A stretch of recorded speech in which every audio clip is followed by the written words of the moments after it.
Le damos la bienvenida, bueno, en nombre de Facultad de Ciencias Médicas de UNL, en nombre de la Unidad de Bioestadística de FCM y de la Cátedra de Ciencia de Datos con Python que estamos llevando a cabo con Luciano Battioni desde el año pasado. Bueno, la idea es, este es el segundo año que realizamos esta actividad. La idea es que sea una actividad que se repita todos los años. Es un tema interesante, creo que por algo están acá, que quieren aprender, escuchar o charlar de este tema. La idea es repetirlo siempre, así sobre fines de marzo, antes del principio del cursado de la optativa. El año pasado estuvo muy buena la experiencia, la verdad, mucha gente interesada, mucha gente que le gustó, y bueno, por eso vamos a repetir, si Dios quiere, todos los años. Bueno, invitamos nuevamente, fue disertante también el año pasado, invitamos nuevamente como disertante al doctor Julián Acosta. Julián es conocido de allá hace una buena cantidad de años del Hospital Italiano de Buenos Aires. Él es neurólogo, médico neurólogo, es investigador y científico de datos. Así que siempre Juli nos da una mano, siempre bien predispuesto para dar una charla, para darnos una mano en lo que necesitemos. Y una de las razones por la que lo invitamos de nuevo fue porque realmente hay un hito importante, digamos, en la carrera de investigación de Julián, que es una publicación en Nature Medicine que hizo junto a Eric Topol, que realmente está muy buena, y que justamente abarca de algo de lo que vamos a hablar en este webinar, de lo que va a hablar en este webinar, que es la inteligencia artificial multimodal, para tratar de entender cómo cada vez está más presente la capacidad de unir cada vez más datos de distintas fuentes, de distinta complejidad, para entender mejor y con mayor nivel de abstracción, con mayor nivel de complejidad, el proceso de salud de enfermedad. Así que bueno, Juli, muchísimas gracias obviamente por estar con nosotros hoy. Y para contarles brevemente, la dinámica sería, bueno, esta pequeña presentación nada más. Ahora Luciano, si querés decir unas palabras, obviamente. Después Julián va a hacer una presentación con apoyo visual y alguna dinámica, y finalmente vamos a tener unos 20-15 minutos de preguntas, así que obviamente a animarse a preguntar, a consultar, por más de que algunos sabemos que saben mucho del tema, otros que están empezando, pero animarse a preguntar, a charlar, si charlamos un poco de cosas interesantes que pueden surgir a partir de la presentación de Julián.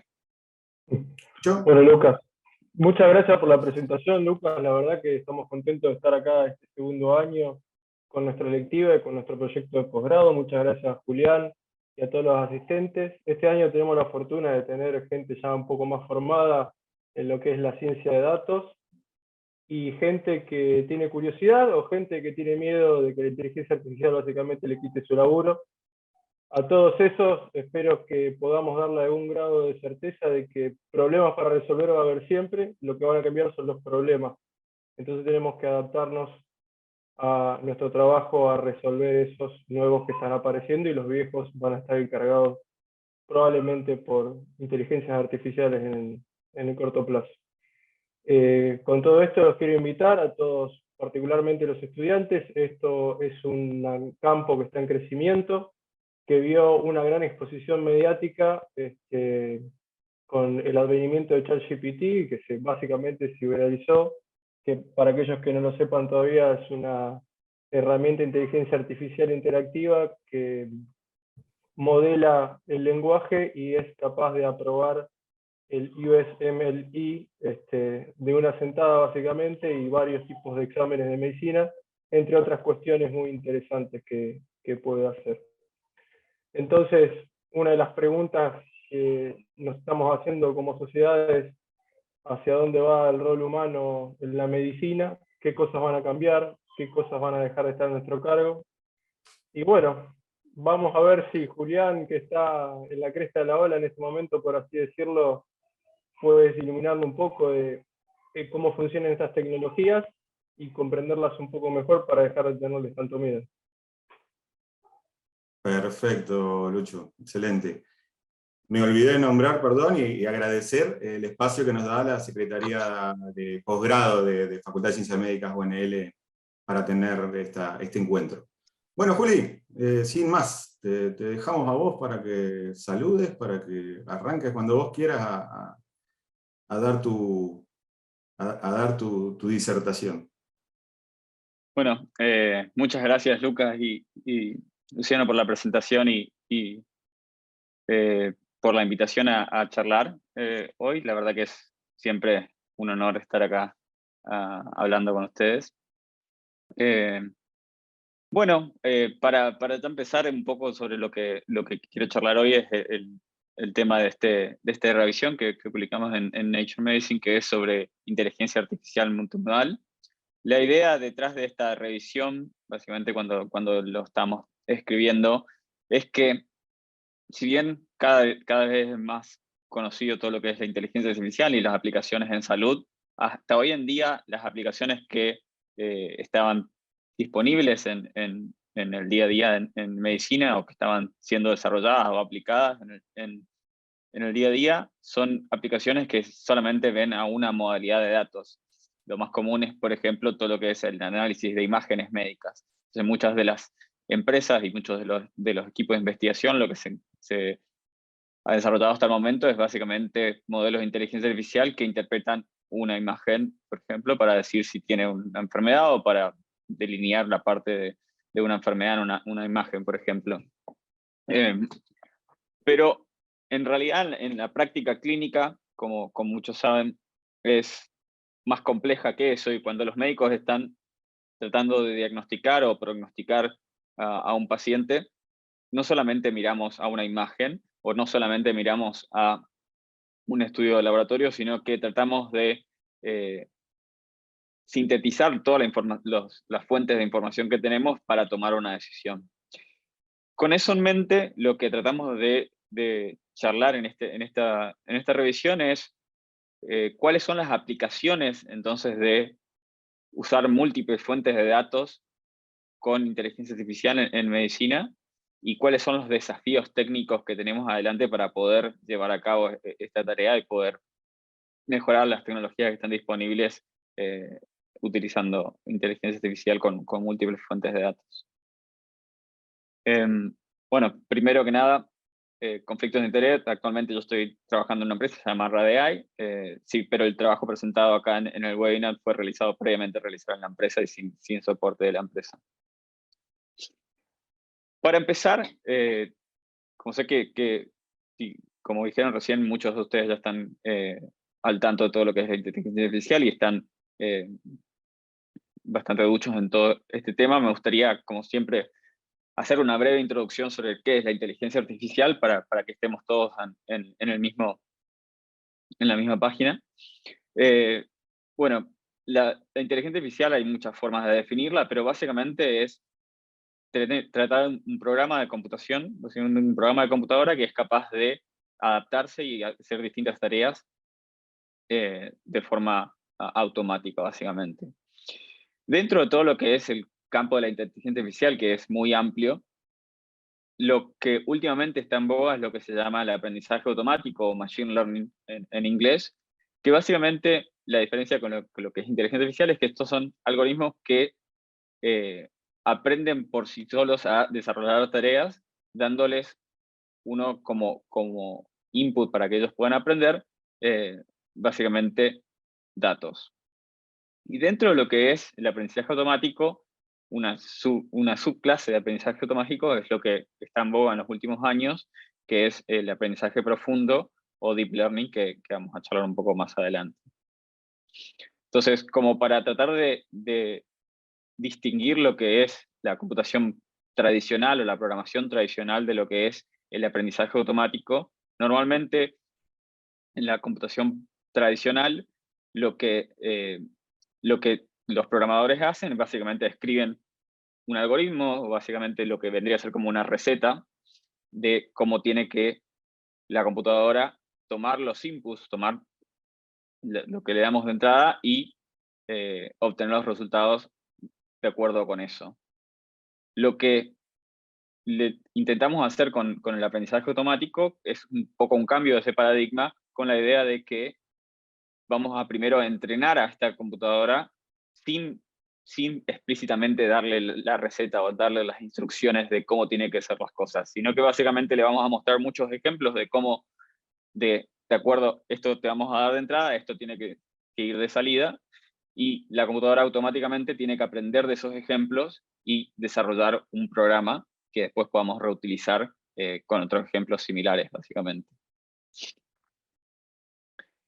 Respecto a los distintos tipos de aprendizaje automático, el que, como dijimos, está en boga es lo que se llama aprendizaje profundo, Deep Learning, que lo que tiene de interesante o de diferente es que básicamente está basado en cómo funciona el cerebro humano. Obviamente hay mucha distancia en cómo funciona en realidad, pero la idea básica es que hay neuronas artificiales que básicamente en distintas capas jerárquicas van procesando la información para últimamente producir una clasificación, por ejemplo, o para tomar una decisión de acuerdo a los datos que le pasemos.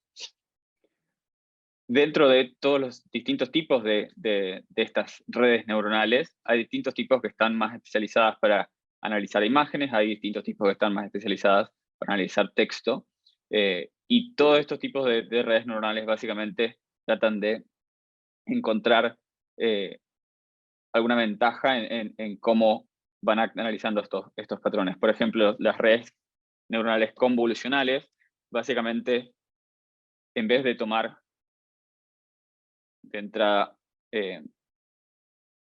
solamente un punto de data en cada una de las neuronas, básicamente las mismas neuronas van mirando a distintas partes de la imagen y después, de acuerdo a eso, se van creando como filtros que analizan la imagen. Y esto todo, básicamente las redes neuronales lo aprenden por sí solos mirando distintos ejemplos.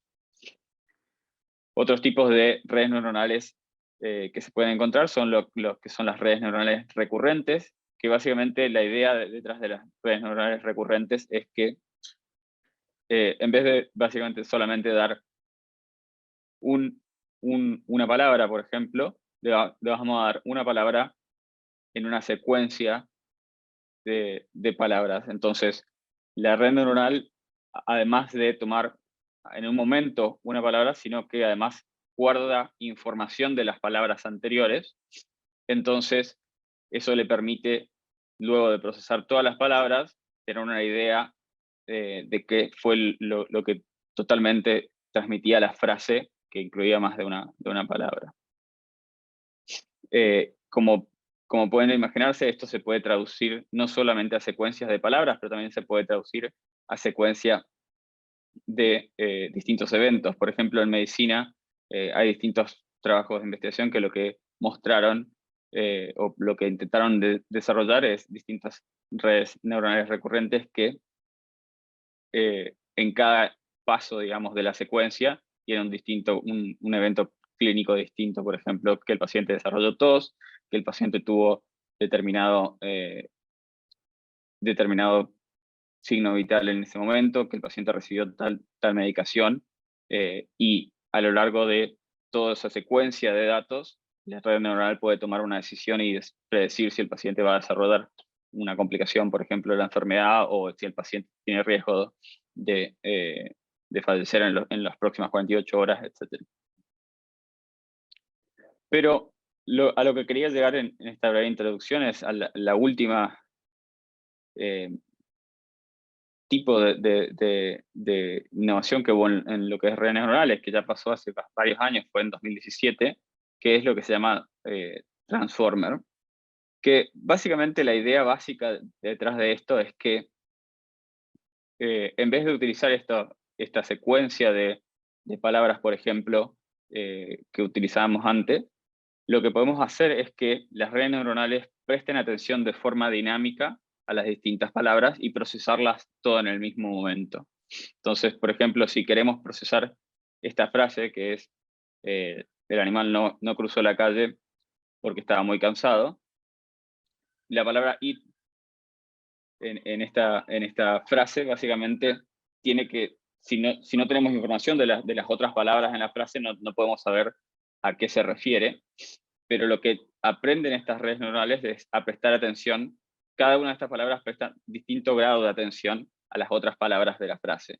Entonces, en este caso, la palabra ir va a prestar atención con mucho más énfasis a el animal, porque nos estamos refiriendo a eso con esa palabra. Esta innovación, digamos, que salió en 2017, básicamente permitió el advenimiento de muchísimas redes neurales más complejas que se basaron en esta característica, y básicamente fueron lo que permitió en los últimos años que se desarrolle todo lo que explotó en el último tiempo de inteligencia artificial.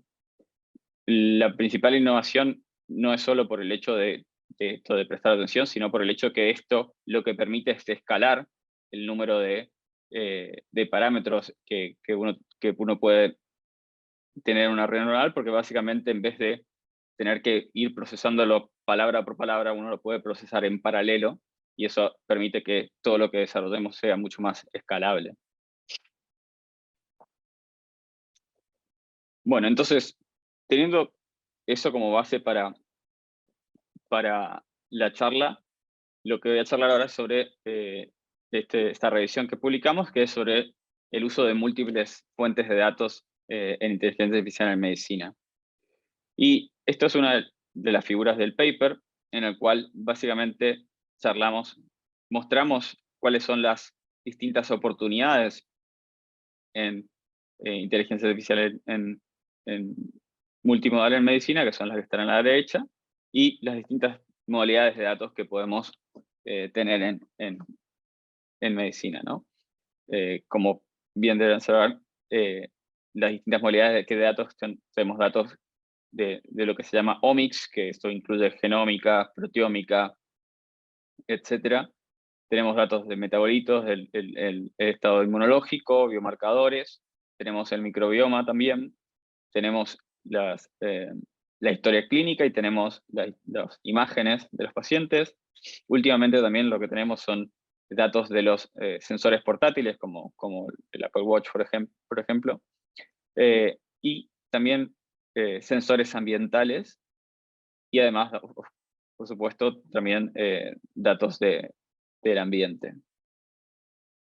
La combinación de estos distintos tipos de datos nos pueden ayudar en distintas cosas, ya sea para lo que es la medicina de precisión, los ensayos clínicos digitales, tener la posibilidad de hacer un monitoreo remoto en la casa, con lo que se llama el hospital en la casa, básicamente, el monitoreo de pandemias, un concepto muy interesante que vamos a charlar más adelante, que es lo que es lo de los gemelos digitales, y últimamente lo que podríamos querer tener a futuro, que es lo que es un asistente virtual en salud.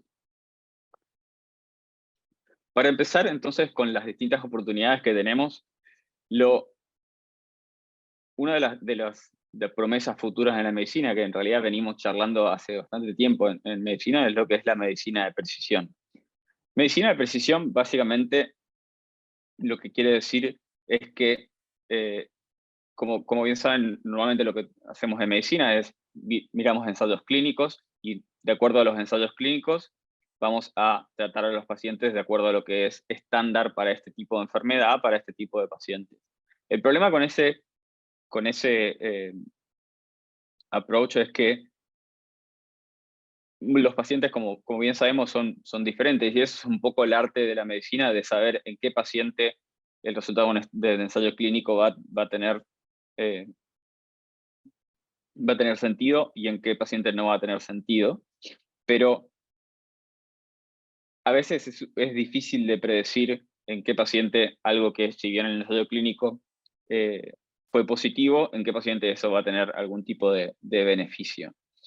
La idea de la medicina de precisión es tratar de llegar a poder personalizar cada uno de los tratamientos de acuerdo a justamente las constituyentes de ese paciente, de acuerdo a cómo es su genómica, de acuerdo a cómo está su proteoma en este momento, de acuerdo a cómo están sus metabolitos en este momento, de acuerdo al microbioma de este paciente, etc.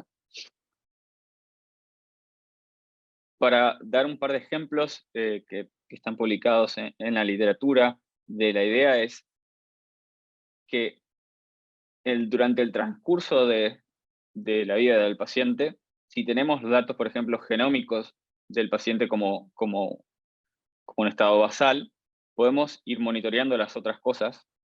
Podemos monitorear cómo está la glucemia, podemos monitorear cómo están los distintos metabolitos, podemos monitorear cómo están las proteínas en la sangre, y podemos monitorear distintas cosas con sensores portátiles, como por ejemplo los signos vitales, y detectar mucho antes cómo van cambiando los estados de salud en este paciente, y obviamente al detectarlo antes, poder intervenir antes y prevenir que empeoren, ¿no? En el estudio que está en la figura de la izquierda, básicamente mostraron cómo en un paciente pudieron medir y pudieron detectar previamente a que ocurran los cambios en todos estos biomarcadores en el desarrollo de diabetes, por luego de un cambio de dieta, luego de tener una infección, y luego recibir medicaciones, básicamente. Entonces, la idea es, si podemos utilizar todo este conjunto de datos y combinar todo este conjunto de datos de una manera que sea automatizada, por ejemplo, con inteligencia artificial, eso sería buenísimo, y obviamente generaría muchísimos beneficios para los pacientes. Otro caso en el cual utilizaron múltiples modalidades de datos es en este estudio que se publicó el año pasado. Básicamente utilizaron datos clínicos, datos genómicos del tumor y datos de imágenes para prevenir en pacientes con cáncer de pulmón si iban a responder a la inmunoterapia. Y mostraron que básicamente un modelo de inteligencia artificial, utilizando todos estos datos, combinando todos estos datos, puede predecir con bastante certeza qué pacientes van a responder a la inmunoterapia, que por supuesto es algo que es muy útil a nivel del tratamiento oncológico. Hay muchísimos otros casos en los cuales esto se puede implementar, por ejemplo, en pacientes con deterioro cognitivo leve, de acuerdo a los distintos niveles de datos que tengamos. Si tenemos datos genómicos, proteómicos, epigenómicos, combinar todo eso con los datos de imágenes y con los datos clínicos puede predecir, por ejemplo, en estos pacientes cuáles van a tener una trayectoria de desarrollo a enfermedad de Alzheimer, por ejemplo, o cuáles van a mantenerse estando en deterioro cognitivo leve sin evolucionar más que eso. Eso es un poco la primera aplicación de la medicina de los datos multimodales en salud. Otro de las aplicaciones posibles que charlamos en la revisión es lo que se llaman ensayos clínicos digitales. Los ensayos clínicos digitales tienen distintas, pueden mencionar distintos tipos de cosas, por ejemplo, para reclutar pacientes y para retener pacientes, para recolección de datos y para analizar básicamente los datos. En distintas etapas de esto se pueden utilizar múltiples modalidades de datos, y la inteligencia artificial puede ayudar con esto. Por ejemplo, hay distintos papers que tratan de validar el uso de sensores portátiles, como sensores, lo que podemos detectar con el Apple Watch, por ejemplo, o cualquiera de los otros relojes inteligentes.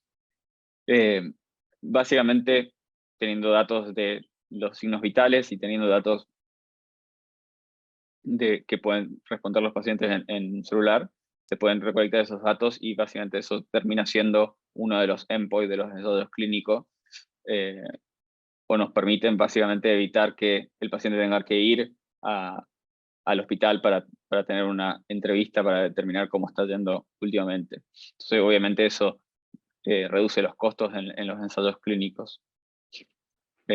Y obviamente todo lo que es analizar los datos de los ensayos clínicos y adaptar básicamente también los tratamientos de acuerdo a distintos datos de los pacientes, de cómo se van desarrollando, como charlamos previamente, también puede servir en los ensayos clínicos digitales. La siguiente aplicación que mencionamos en el paper es lo que se llama el hospital en casa, que hay, básicamente la idea es utilizar sensores portátiles como los relojes inteligentes y algo que se llama inteligencia ambiental, que básicamente es tener cámaras de profundidad, cámaras de infrarred y micrófonos en los ambientes. Esto está pensado más que nada a nivel de, por ejemplo, hospitales o hospitales de pacientes crónicos, centros de rehabilitación o geriátricos, en donde tener estos sensores básicamente los que nos permite es monitorear a estos pacientes de forma no invasiva y de forma automatizada también. Hay varios papers que muestran que combinar datos de distintas modalidades, por ejemplo, datos de imágenes o datos de cámaras de profundidad con los datos de los micrófonos, nos permiten ser mucho más precisos a la hora de determinar, por ejemplo, qué está haciendo un paciente, si un paciente está durmiendo, si un paciente está caminando, si un paciente requiere asistencia, o por ejemplo hay otros estudios que muestran que combinar varias fuentes de datos también nos permiten determinar con mayor precisión si un paciente está en un problema, por ejemplo, tuvo una caída.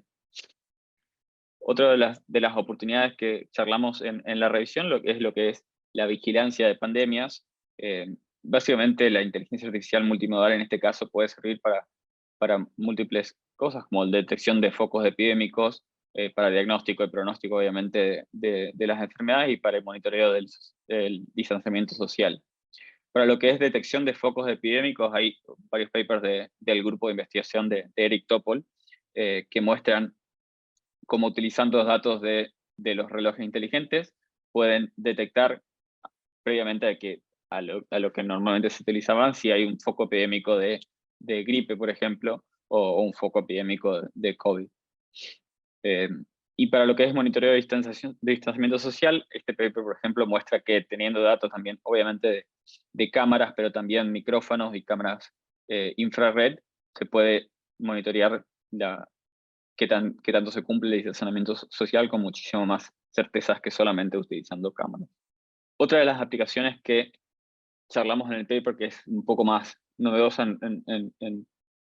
en lo que respecta a inteligencia artificial y en lo que respecta a la medicina en general, es lo que se llama de gemelos digitales. Esto es algo que es bastante nuevo, pero ya hay empresas que lo están desarrollando. Hay una empresa en Estados Unidos que se llama Unlearn.ai, que básicamente genera estos gemelos digitales. Con gemelos digitales, básicamente es un concepto que viene de la ingeniería que se utiliza mucho en muchas industrias, por ejemplo, la industria aeronáutica. Básicamente la idea es tener un pequeño programita, un modelo que va a actuar como lo que querés simular, ¿no? Entonces, en aeronáutica, básicamente lo que se trata es simular cómo funcionaría distintas partes de un avión, por ejemplo, y sin tener que, básicamente, hacer los experimentos en la vida real. Entonces, cambiando distintas cosas en el modelo, puedes ver cómo esperás que esa parte vaya a desarrollarse. Y la idea, obviamente, se traslada fácilmente a lo que es la medicina, con la idea de tener pacientes, entre comillas, virtuales o digitales, a los cuales vos podés ir haciendo las distintas intervenciones y ver cómo va reaccionando, o a los cuales vos podés ir viendo cómo va desarrollándose sin ninguna intervención. Eso es lo que básicamente es la idea detrás de un poco de utilizar gemelos digitales en ensayos clínicos. La idea es que en vez de tener que reclutar muchos pacientes y tener que la mitad ponerlos a un placebo y la mitad ponerlos con el tratamiento, lo que puedes es desarrollar un gemelo digital que sea relativamente idéntico a un paciente que vos reclutas. Entonces, al paciente de verdad le das la medicación y al paciente digital, obviamente, va a desarrollarse como no recibiendo la medicación, y a lo largo del tiempo lo seguís y ves cómo difieren en su pronóstico básicamente, y después realizás el estudio y comparás los resultados. Entonces, básicamente, reduce drásticamente lo que es el costo, digamos, y el tiempo de reclutamiento de los pacientes para los ensayos clínicos, y hay, digamos, estudios que muestran que los resultados que tenés son igualmente válidos. Entonces, obviamente, si se va desarrollando esto para distintas enfermedades, claramente eso puede llegar a ser tener un impacto muy importante en todo lo que es la investigación en salud. Y últimamente lo que queremos tener en medicina, o lo que soñamos, por decirlo de una manera, es tener un asistente virtual en salud. Esto es básicamente como tener un dispositivo como una Alexa al cual vos le puedas hablar y le puedas contar de los síntomas que tenés en este momento o cómo te sentís en este momento, y este dispositivo tenga información de todos tus perfiles, que tenga tu información social, tenga tu información genómica, tenga tu información de tu laboratorio, del que te hiciste la semana pasada, que tenga tus imágenes que te hiciste hace un mes, y que teniendo en cuenta toda esa información pueda tomar las mejores decisiones para vos y pueda aconsejarte en qué hacer básicamente. Entonces, eso es un poco las distintas oportunidades en las cuales creemos que los datos de múltiples fuentes o múltiples modalidades pueden servir en el área de la salud. Ya hablando un poco de las distintas oportunidades, la idea es hablar un poco de cuáles son los desafíos entonces para que esto funcione en salud. Y acá es cuando lo primero que tenemos que pensar es, lo que necesitamos para tener esto es muchos datos, básicamente. Entonces, el primer desafío, la primera cosa a realizar, el primer requerimiento es recolección de datos multimodales. Y hoy en día hay muchísimos estudios en los cuales ya se han recolectado datos multimodales de pacientes.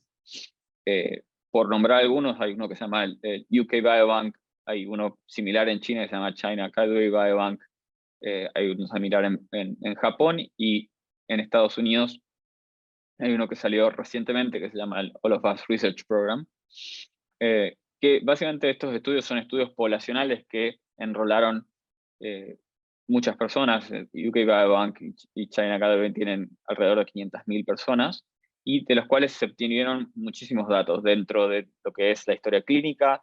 Se obtuvieron datos de laboratorio, o sea, se le saca sangre y se le miden muchísimos parámetros en el laboratorio, se le miden los datos, se los genotipifica y tenemos datos genómicos también.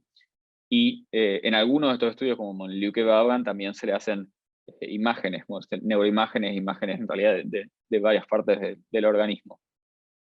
Entonces, estos estudios, que obviamente son grandes, caros y llevan muchísimos años, cada vez más y más proliferan con la idea de poder utilizarlos justamente para todo lo que es la medicina de precisión y la investigación en este área, ¿no?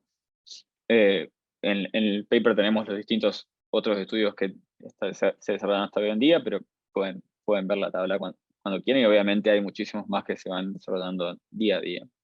Teniendo en cuenta que si tenemos los datos, también nos quedan lo que son los otros desafíos técnicos que sí son más relacionados al área computacional, por decirlo así.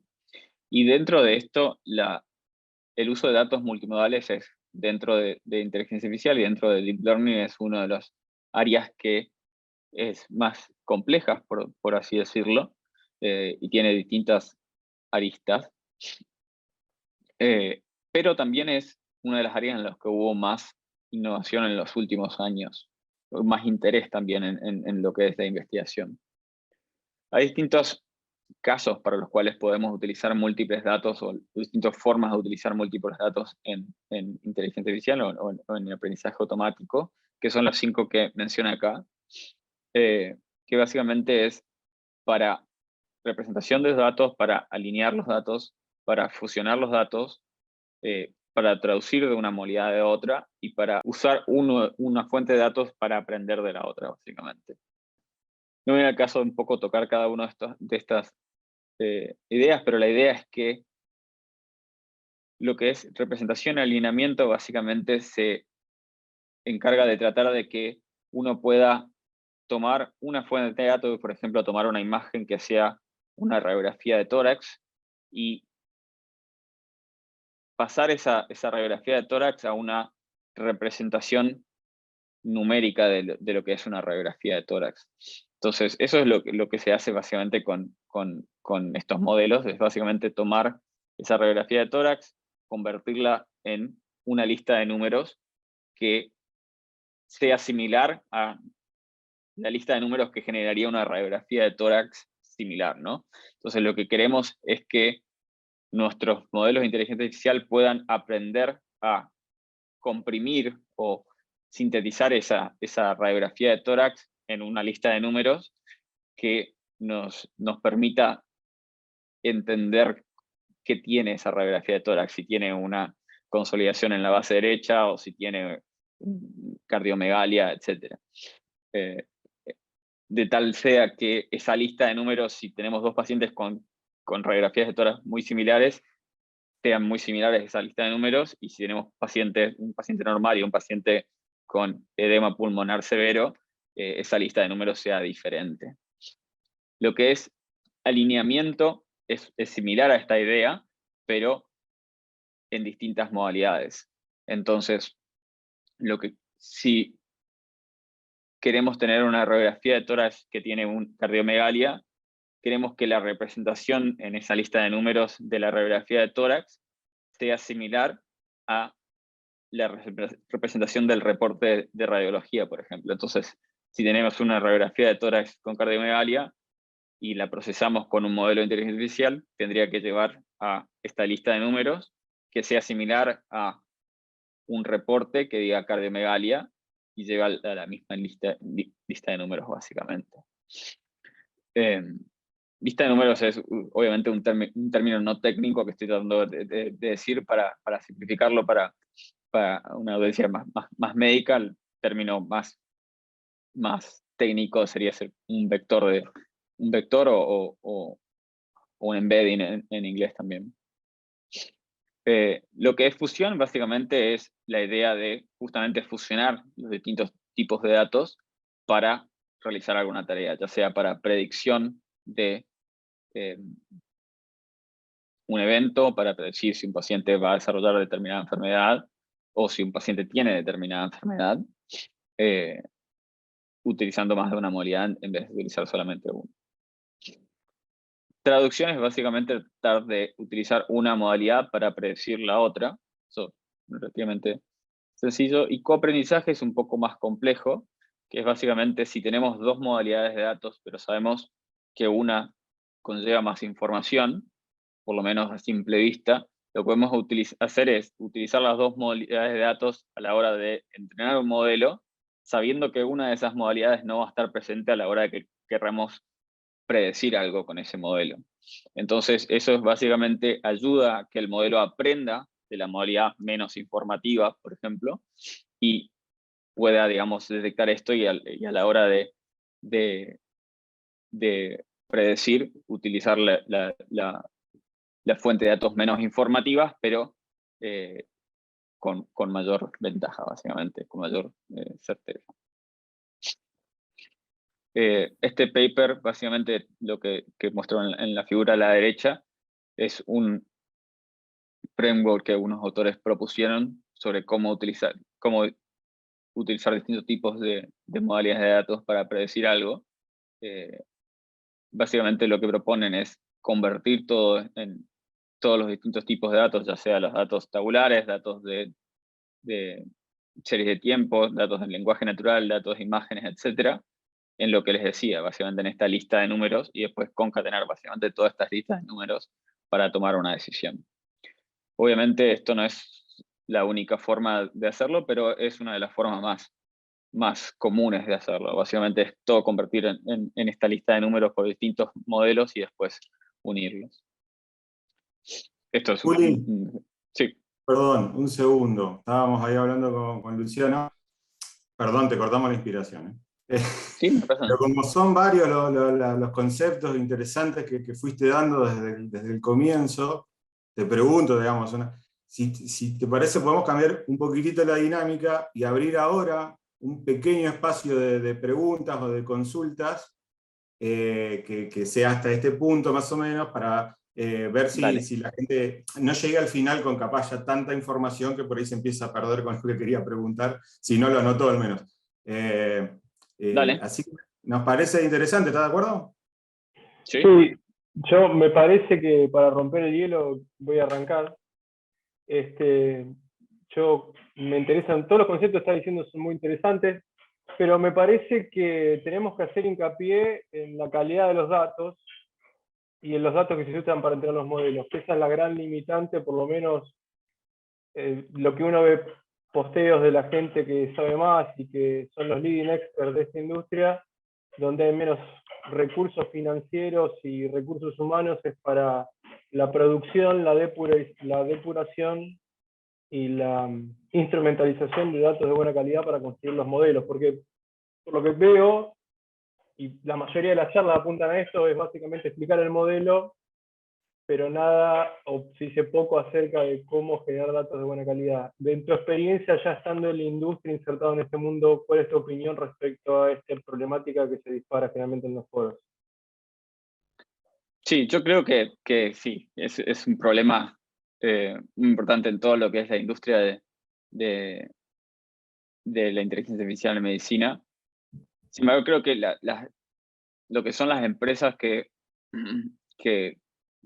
lideran todo lo que es inteligencia artificial en medicina, tienen bien claro, digamos, que necesitan datos de buena calidad para entrenar los modelos, digamos. Era un poco de lo que iba a charlar sobre los desafíos técnicos, que es básicamente justamente los datos de otros de los desafíos técnicos en la inteligencia artificial multimodal. Pero creo que sí, las limitaciones en todo lo que es la inteligencia artificial multimodal hoy en día es que es difícil tener una base de datos de calidad y de la cantidad necesaria básicamente para entrenar modelos de más de una modalidad. Es relativamente sencillo tener una sola modalidad, tener mucho texto, por ejemplo, o tener muchas imágenes, pero tener más de una fuente de datos de los mismos pacientes, por ejemplo, y que estén pareados, es una de las complejidades más importantes. Tengo una pregunta filosófica, ya que estoy abusando de que se ven los coordinadores de esta charla. Yo veo que hay mucho interés de generar, traducir las imágenes que los humanos y los médicos usamos para hacer diagnóstico en vectores numéricos y eso dárselo de comer a los algoritmos. Pero en sí, su génesis, particularmente en la era digital, la mayoría de los medios de imágenes, en realidad, son números y diferencias de cantidad de radiación o diferencias en el tiempo en que refleja una onda de ultrasonido. Entonces, como que estamos tratando inconscientemente de convertir un idioma de una máquina, que era la diferencia del rebote de una onda de ultrasonido, para construir una imagen, por ejemplo, un ecocardiograma, que es lo mío, a ese ecocardiograma, que es la imagen ya traducida, lo queremos volver a traducir a un vector numérico para una máquina. Digamos, no se pierde información, ¿por qué nos vamos de la imagen y no a lo que recaba directamente un aparato? Entiendo que estás cercenando el control humano, pero en algún momento eso, como las autos se autoconducen, va a dejar de ser una cuestión. Sí, sí, totalmente. Yo creo que eso que decís es muy interesante. Sé de ciertas empresas que, por ejemplo, directamente no analizan las imágenes de radiología o de resonancia, sino que directamente analizan la señal pura y de ahí tratan de reconstruirla. Y de ahí tratan de predecir o mejorar la calidad de imágenes, por ejemplo. Pero sí, es interesante lo que comentas. Y en tu conocimiento, ¿eso ha demostrado distintos resultados? Porque, digo, vamos a explicarlo por ahí, hay alumnos. Lo que vos ves en un ultrasonido, en una placa, en realidad es el tiempo que tarda en rebotar una onda de ultrasonido, dependiendo de la estructura, si es líquido, si es sólido, si es hueso, si es grasa. Ese retardo en el rebote de la onda se traduce en una escala de grises, que eso te genere una imagen. Lo mismo que para una tomografía, lo mismo para una resonancia, lo mismo para la mayoría de las modelos de imagen, particularmente siendo ahora digitales. Vos tenés que convertir una señal eléctrica o de tiempo en un vector de imagen, y eso es lo que estamos haciendo, dándole de comer a las inteligencias artificiales, es esa imagen convertirla de nuevo en números, digamos. Mi pregunta fue, ¿por qué nos tomamos ese trabajo y por qué no vamos directamente a alimentar algoritmos con la señal primigenia, por así decirlo, que genera el aparato. Y él lo estaba diciendo, y mi pregunta es si hay alguna diferencia sustancial en la performance de ese algoritmo que él sepa si se compararon esas dos approaches. Sí, no sé si puedo mencionar la empresa en general porque no estoy seguro, pero no es mi empresa. Pero sé que básicamente lo que estaban tratando de hacer es mejorar la calidad de imágenes de resonancia, y tomando los datos crudos básicamente del resonador, tenían mejores resultados para mejorar la calidad de imagen que procesarlo de la manera normal y después tratar de mejorar la calidad de la imagen con otros métodos. Dice Michael, los datos crudos de una resolución son unos cuantos terabytes de info. Ese es el problema, claro. Por ahí el problema puede llegar a ser la cantidad de información que generaría cada estudio. Claro, perdón, ¿cómo está Julián, Lucho? Hola. Claro, eso sería una desventaja, ¿no? Que los datos crudos, antes de que uno tenga el DCOM, digamos, que uno puede poner en el pendrive, pasa, digamos, por varios preprocesamientos y pesa mucha información. Supongo que eso sería una limitante para hacerlo a gran escala, ¿no? Yo quería aprovechar, Julián, ya que tenés esta pausa intermedia y que estás hablando de la inteligencia, o sea, la hipotética inteligencia artificial multimodal y todas las investigaciones en curso. Capaz que lo hablás más adelante y me estoy adelantando, pero vos que estás metido en la industria, digamos, y conocés más, GPT-4, que cuando lo anunciaron hace un par de semanas, aparentemente puede interpretar imágenes, y a partir de imágenes, o por lo menos en la presentación, muestran cómo a partir de una servilleta, que es un boceto de una página web, hace un script de una página web completa. Estamos aproximándonos a un boceto de inteligencia artificial multimodal. Qué pregunta, ¿no? Sí, iba a charlar un poco, la idea era charlar un poco sobre ChatGPT y GPT-4 a lo último. Lo podemos adelantar un poco. Justamente salieron varios papers, ¿no? Pero salió un paper que básicamente hace el argumento de que GPT-4 es como un inicio o una versión temprana de inteligencia artificial general. Es debatible, pero la verdad que mi idea era justamente mostrar un poco sobre GPT-4, cómo funciona y lo que puede hacer. Y yo creo que a mí por lo menos me da un poco de miedo, si le soy sincero, con respecto a qué tan bien funciona. Obviamente no es infalible y hay formas de hacerle trampa, digamos, para mostrar que es una máquina, pero es bastante avanzado. Es bastante más avanzado de lo que pensé que íbamos a estar hoy en día. Que si quieren podemos pasar a esa fase del... Dale, ¿sabés qué? Me gustaría abrirle antes el micrófono claro, exactamente. Si quiere hacer algo a la audiencia, tenemos un amplio rango de senior, semi-senior y estudiantes que seguro tienen una gran variedad de preguntas y consultas y opiniones. Ahí Milo Zagreb levantó la mano, así que abrimos la pregunta que tenga él. Y en realidad puede que sea por ignorante de todo esto, ¿no? Pero quienes hacemos investigación, uno de los problemas mayores de un trial es cuando uno aleatoriza para, qué sé yo, comparar una droga. La pregunta que me hago, como vos pusiste, una de las posibles aplicaciones es el asunto de los gemelos digitales. Cuesta entender cómo si yo, para realmente hacer dos grupos comparables, aún randomizando y haciendo todas las técnicas que se le ocurra a la bioestadística y todo el apoyo que busquemos, a veces es muy discutible de qué forma o cómo puedo garantizar o cómo me garantiza todo esto que yo pueda tener un gemelo digital que me pueda servir para comparar lo que yo estoy haciendo en un ser humano. Realmente me suena medio extraño, más teniendo en cuenta lo que vos decís, la realidad, quizás en los países civilizados, pero la cantidad de información y no es tanta como para todas las variables que entran en juego con todo esto, ¿no? No sé si me explico la pregunta. Sí, sin duda es algo que es debatible y que hay que validarlo muy bien antes de empezar a confiar en ese tipo de paradigma para realizar ensayos clínicos. Pero, digamos, hay distintos estudios que muestran, digamos, cómo eso equivale, digamos, a lo que podrías hacer normalmente con un grupo, digamos, control en un ensayo clínico. Y hay empresas que ya lo están desarrollando, básicamente. Pero sí, entiendo el escepticismo respecto a esto en particular. Hay que ver hay que ver si la industria y si la comunidad científica va a ir para adelante para tomar esto como un nivel de estándar similar a un ensayo clínico común y corriente.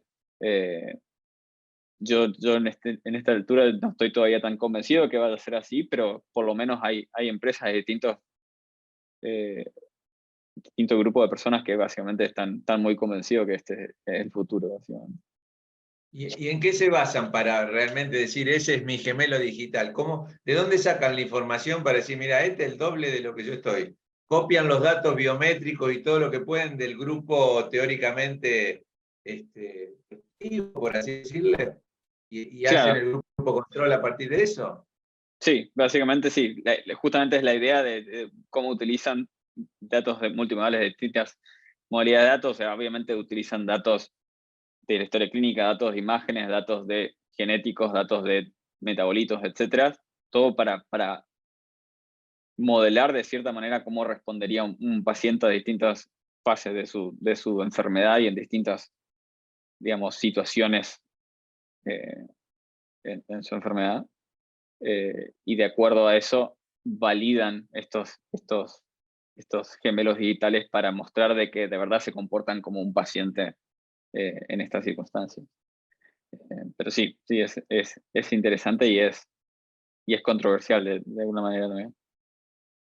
Sí, Gracias. perdón, me meto yo un segundo. Yo creo que sí, es uno de los temas de los gemelos digitales, uno de los temas por ahí que más puede llamar la atención de lo que dije, todo, pero de lo más llamativo, interesante. De alguna manera, Milo, yo entiendo que también que uno podría hacer la analogía con los simuladores que están en el centro de simulación, que de alguna manera son de manera electrónica pero física, tratan de tener un comportamiento similar, un poco más genérico, más global, obviamente, que lo que se está hablando ahora, pero como dice, con esta información multimodal, vos lo que podrías lograr, es recontra interesante y como decían, para charlar y discutir, vos podrías lograr tener un simulador de un organismo y quitar la variabilidad que habría de tener grupos distintos, que por más que uno sabe que en los ensayos hace el macheo, hace un montón de cuestiones para tratar de eliminar sesgos, si vos lográs tener una réplica del organismo, entonces esa variabilidad de tener dos grupos distintos, por más que hagas todo tu esfuerzo, también estás ayudando. Después está bien qué tan gemelo es o qué tan gemelo no es, eso es cierto, digamos, eso es una buena discusión. Pero ese tema está excelente, digamos, uno de los temas que más me interesa últimamente de lo que he leído. Y la verdad que es muy interesante, uno podría decir que es una corte histórica 2.0 esto que estás haciendo. Después puedo decir si el tratamiento previo es lo mismo que estamos viviendo ahora. Bueno, acá tratarían de eliminar esa argumentación que siempre tenemos comparando las cortes históricas, ¿no? Pero sí, evidentemente la cantidad de datos puede hacer que en grandes poblaciones uno pueda predecir cierta trayectoria, pero bueno, yo tengo mis grandes dudas todavía que a nivel individual estemos incluso cerca de poder llegar a predecir ciertas respuestas.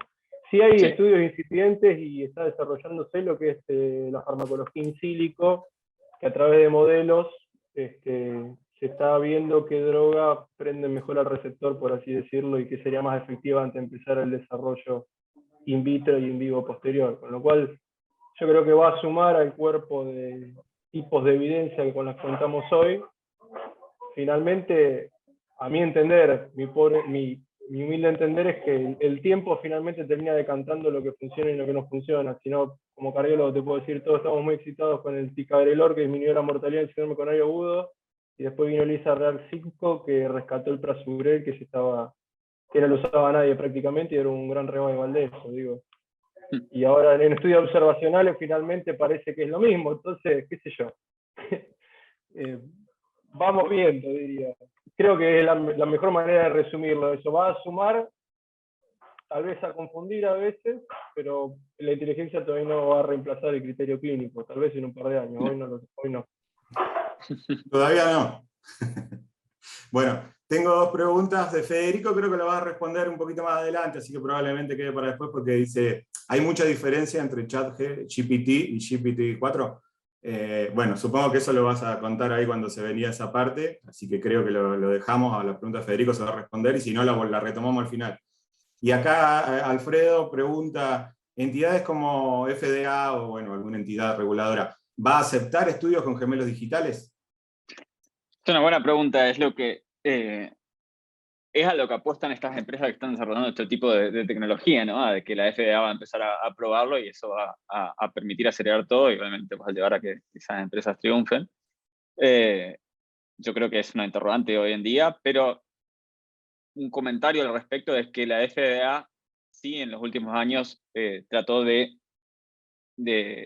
promover o de decir que cada vez se puede utilizar más básicamente lo que son los gemelos, no los gemelos, perdón, los controles externos, que vemos un concepto similar a lo que es controles históricos. En vez de utilizar, digamos, un grupo control en tu ensayo clínico, utilizas un grupo control de otros estudios o un grupo control histórico. Entonces, la FDA ya está relativamente de acuerdo con eso, o tratando de promover eso, por lo cual yo creo que no es descabellado pensar que vaya a aceptar este tipo de tecnologías como control. Bien, perfecto. Maximiliano opina similar a vos. Después de las APIs que aprobó FDA durante los últimos 10 años, seguramente terminará aceptando, o sea, aprobando el tema de gemelos digitales en un futuro. Yo tengo una pregunta.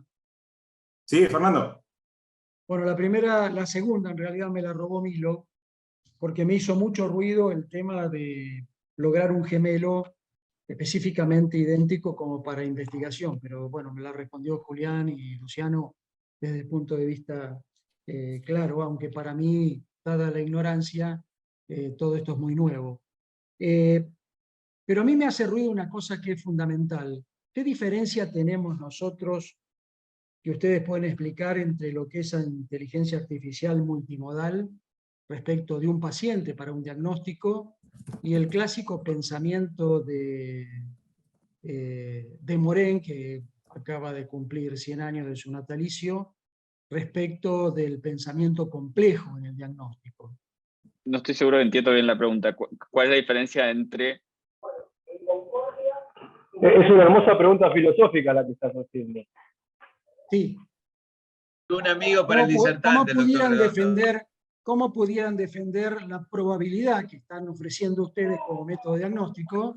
Porque de última, a través del cargado de distintas formas que ustedes bien expresaron, a medida que se cargan mejor, vamos a tener probabilidades de tener diagnósticos más precisos. Pero ¿cómo se explica un poco el pensamiento complejo dentro de esta formación de un diagnóstico con certeza? Bueno, para mí hay distintas formas de verlo. Hasta hoy en día yo creo que, por lo menos la idea que hay en la industria hasta el momento no es que la inteligencia artificial vaya a reemplazar el pensamiento complejo que un médico va a hacer, sino que básicamente va a ayudar a procesar los datos de distintas fuentes y dar una probabilidad de que ocurra tal cosa o de que ocurra tal otra, y que después el médico, teniendo en cuenta eso, pueda tomar una decisión más informada, por decirlo de alguna manera. Pero obviamente todo lo que es el razonamiento médico a través del tiempo, porque justamente para ver a los pacientes no solamente los vemos en un momento en especial, sino que los seguimos a través del tiempo, a ver cómo responden a nuestro tratamiento, y de acuerdo a eso también cambiamos nuestras decisiones y cambiamos nuestra interpretación de los casos. Yo creo que eso es obviamente algo que es mucho más difícil de reemplazar con un modelo de inteligencia artificial. eso es mi idea hoy en día. La verdad, en las últimas semanas con el desarrollo de todo lo que es GPT-4, GPT-4 básicamente, estoy dudando un poco sobre hasta qué punto esto sigue siendo cierto y si vamos a seguir necesitando de humanos para todo el desarrollo del pensamiento complejo, porque la verdad que GPT-4 tiene distintas características que no diría que son, pero simulan el pensamiento complejo, el pensamiento paso por paso. Obviamente GPT-4 a esta altura no está a la altura de humanos, sin dudas, pero mi pregunta es si a largo plazo, una vez que escalemos estos modelos, si vamos a llegar a desarrollar un momento en el cual el pensamiento complejo al ver a un paciente sea algo que también se pueda realizar con inteligencia artificial. Y es un poco, cuando llegamos a la parte de GPT-4, es un poco lo que querías mostrar, el nivel en el cual está hoy en día GPT-4. Sí. A mí me parece muy interesante esta pregunta porque marca hacia dónde vamos a ir, pero yo voy a tomar el atrevimiento de responder esa pregunta con otra pregunta, digamos, ¿cómo piensa un médico? ¿Cómo piensa un ser humano? Todavía la verdad que no lo sabemos bien a esto. Pero es muy interesante ver cuando uno va avanzando en su carrera de médico, particularmente lo empieza a reconocer cuando está en la facultad, vos veías a tus profesores o la gente que ya ha manejado el servicio, que tiene unos años dentro de la profesión, que te hacían el diagnóstico de la puerta mirando al paciente, digamos, con el famoso ojo clínico. Y mientras los residentes corrían atrás del laboratorio, miraban el potasio, el electro y pedían una batería de estudios que, según el semiólogo de la sala, eran innecesarios, digo. Y eso es entrenamiento, y entrenamiento es lo que requieren los sistemas de inteligencia artificial. Nuestro cerebro requiere entrenamiento, básicamente. Yo creo que mientras avance la neurociencia, avance la manera de entender de cómo hacemos nuestro razonamiento, porque básicamente lo que hace el médico es tomar información del paciente, elaborarlo en su cabeza en base a modelos previos y a situaciones previas que vio y dar un resultado que cree que es más acertado. Nos equivocamos muchas veces, algunas veces nos damos cuenta de que nos equivocamos y otras veces no nos damos cuenta y el paciente vive igual. A pesar de nosotros, gracias a nosotros o con nosotros, digamos. Entonces, me parece que esa complejidad, cuando la vayamos dilucidando más, vamos a poderla trasladar a sistemas digitales, porque además las máquinas van a avanzar en su capacidad de generar ecuaciones y demás. Y finalmente, en algún momento, no sé cuándo, va a pasar. Pero mientras tanto, como no sabemos bien cómo funciona el pensamiento médico de los humanos o el pensamiento humano en general, esto por lo menos tiene un número adscrito. Qué sé yo, me parece que va por ese lado, porque el médico cuando ve un paciente piensa en 5 o 6 diagnósticos diferenciales, pide estudio complementario y lo revisa y eso se va quedando con el que tiene mayor probabilidad. Eso es un estudio, eso básicamente es estadística bayesiana, que se le pueden poner números. Lo que pasa, creo que el gran problema nuestro es cómo le ponemos números a esas actitudes que tenemos como médicos, como profesionales, como seres humanos, para que lo haga también en la computadora. Creo que no sabemos todos los pesos y todas las ecuaciones que ocurren en nuestro cerebro de manera inconsciente y ese es el tema. Yo creo que como vos lo decís, Luciano, y está muy claro, creo que son dos aspectos diferentes. En cuanto a, y Fernando Prieu lo pone ahí en el chat, una es el diagnóstico clínico, donde vos integrás y posiblemente entonces la inteligencia artificial nos ayude un poco y nos traiga a la cabeza más rápido cosas que a lo mejor nosotros desestimamos o no tuvimos en consideración, y yo creo que en eso a mí no me cabe en duda de que eso va a ser. De hecho, hay países que ya están trabajando con eso. El screening previo lo hace una enfermera donde carga los 3 síntomas y ve realmente el tamizaje, 3 o 4 síntomas o cosas de acuerdo a eso cómo sigue.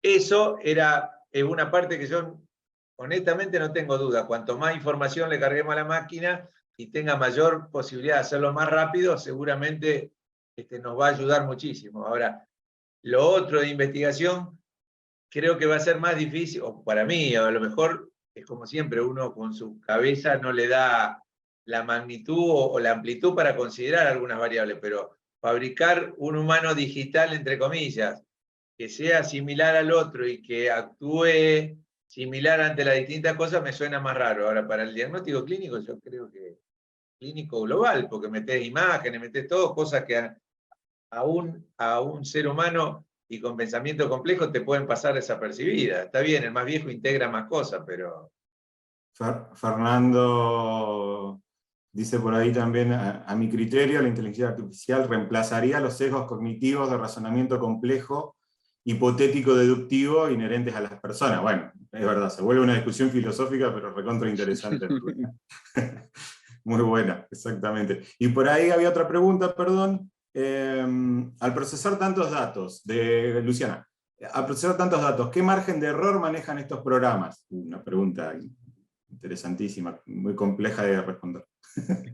Sí, no, o sea, eso depende de cada uno de los programas, ¿no? Obviamente, para poder estar implementados en salud, todos estos programas tienen que estar validados con estudios científicos, básicamente, y de acuerdo al país en el cual lo trates de implementar, tiene que ir al ente regulatorio en el cual mostrás los datos y mostrás qué tanto error tiene, y básicamente la FDA, por ejemplo, en Estados Unidos, lo que hace es trata de acuerdo a esos datos que vos le provees, que, digamos, trata de determinar qué tanto riesgo tiene implementarlo en la práctica clínica. Pero sí, eso varía mucho de acuerdo al programa que estés desarrollando y el uso que se le dé, básicamente. Pero obviamente la idea o el estándar que va a aplicar la FDA o otros entes regulatorios es básicamente similar a lo que se tiene en medicina, es que obviamente que tenga un bajo margen de error. Sí, igual yo quiero decir esto, que lo digo siempre, todos los scores predictivos que usamos en medicina son muy malos. Creo que el mejor tiene un área bajo la curva 0,8, así que perdemos el 20% de los pacientes, digo. Le calculamos CHAS-BAS, le calculamos el Grace Score, el que ustedes quieran. Somos malos prediciendo eventos. Esto tal vez mejore un poco. Nada, eso es lo que quería decir. Sí. Correcto. Sí, sí. Bueno. Eso me recordó, hay unos estudios que muestran que sí, básicamente la intuición clínica de una enfermera o de un médico claramente es mejor que utilizar cualquiera de las escalas, básicamente. Que bueno, es un poco a lo que quizás, digamos, tratemos de llegar con la inteligencia artificial multimodal, es llegar a tratar de acercarnos un poco más a esta intuición clínica que tienen los médicos para pronosticar, por ejemplo, una escala. Que una escala no tiene, digamos. Perfecto. Bueno, Juli, creo que cortamos este espacio de preguntas, podemos tener otro al final. Así que perdóname y retomá de donde estabas, perdón, te cortamos la inspiración, espero que puedas retomar bien. No, está perfecto. Básicamente esto es lo que charlábamos sobre los desafíos técnicos modelados. Hay distintos tipos de arquitecturas de redes neurales que se están utilizando hoy en día para combinar los distintos tipos de datos. Una de las más interesantes es lo que hacen uso de la teoría de grafos para combinar datos que claramente en medicina, todo lo que es medicina, hay muchísima interconexión de cosas de distintas enfermedades con distintos síntomas y distintas enfermedades con distintas medicaciones, etc. Por lo cual este tipo de arquitectura de datos es una de las que más promisorias son para juntar los datos en medicina. Pero otra de las cosas que quería mencionar es justamente uno de los desafíos que surgen de tener distintas modalidades de datos, que es lo que se llama los puntos ciegos en los datos, ¿no? Porque si uno tiene solamente una variable en un paciente, si tiene, por ejemplo, qué tan rápido tipea un paciente en una máquina, solamente tenés una línea y en esa línea tenés que poner todos los pacientes. Entonces los puntos ciegos en tu escala de datos son muy chicos, básicamente.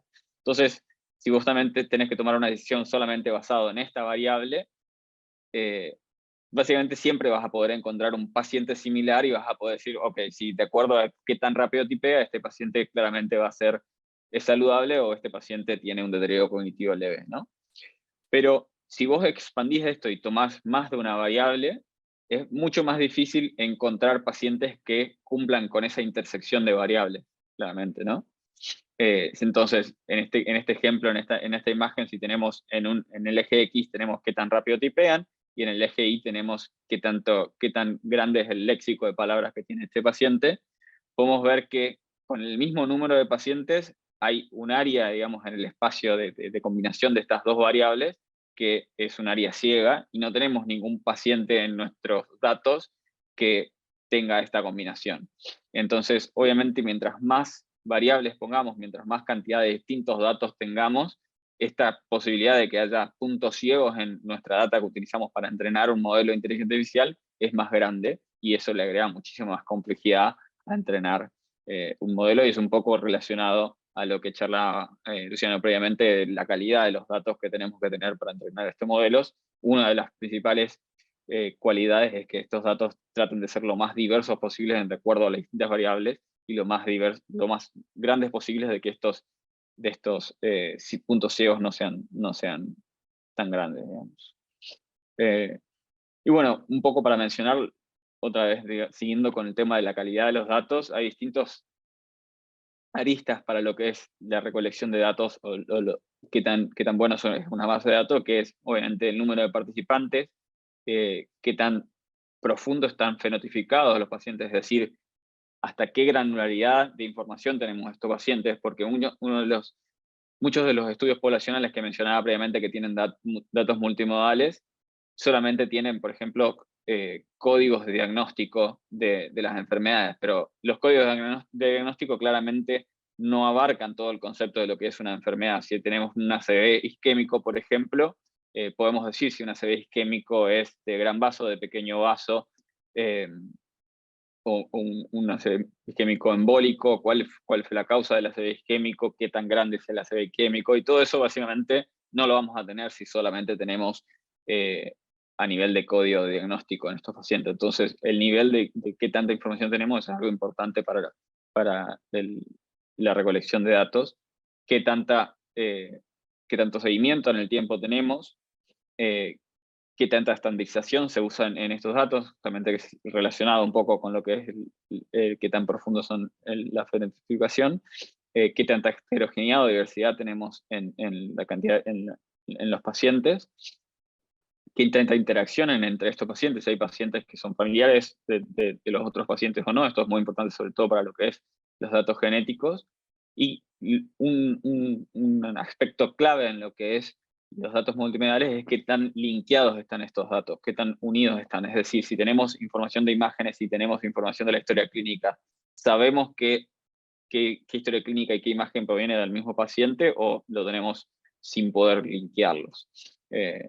Esos básicamente son las distintas aristas para la recolección de datos para inteligencia artificial multimodal.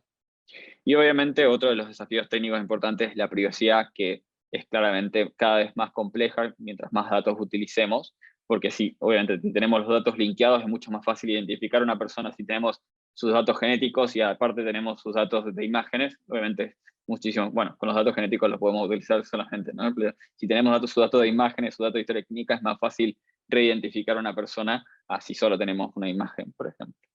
Pero bueno, hay distintas estrategias que no van al caso de mencionar en este momento, pero hay distintas estrategias en lo que es inteligencia artificial para obtener más privacidad a la hora de entrenar y a la hora de utilizar estos distintos modelos de inteligencia artificial.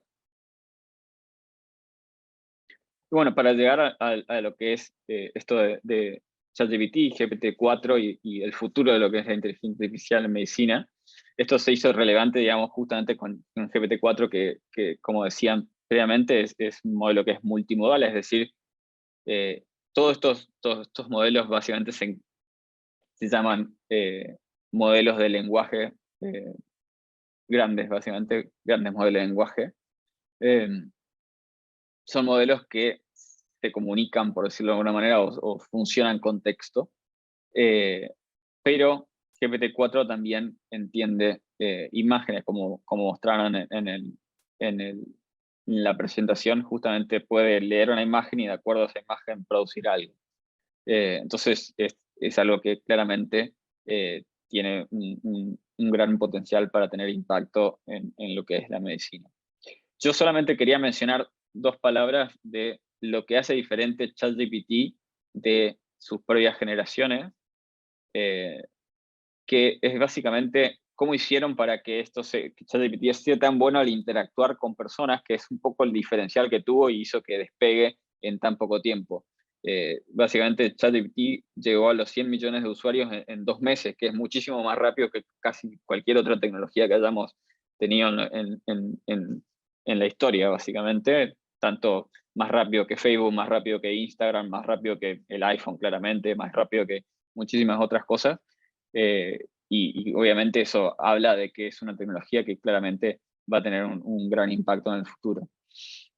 La diferencia con respecto a cómo entrenaron estos modelos es que, además de darles el entrenamiento clásico de estos modelos, que es básicamente darles texto para que predigan la palabra siguiente, estos modelos tuvieron un paso adicional, que es, usaron humanos para entrenar primero un modelo que se encarga de dar un reward a estas generaciones de los modelos. Es decir, tomaron el modelo de inteligencia artificial y le dijeron, producí texto de acuerdo a lo que te pido.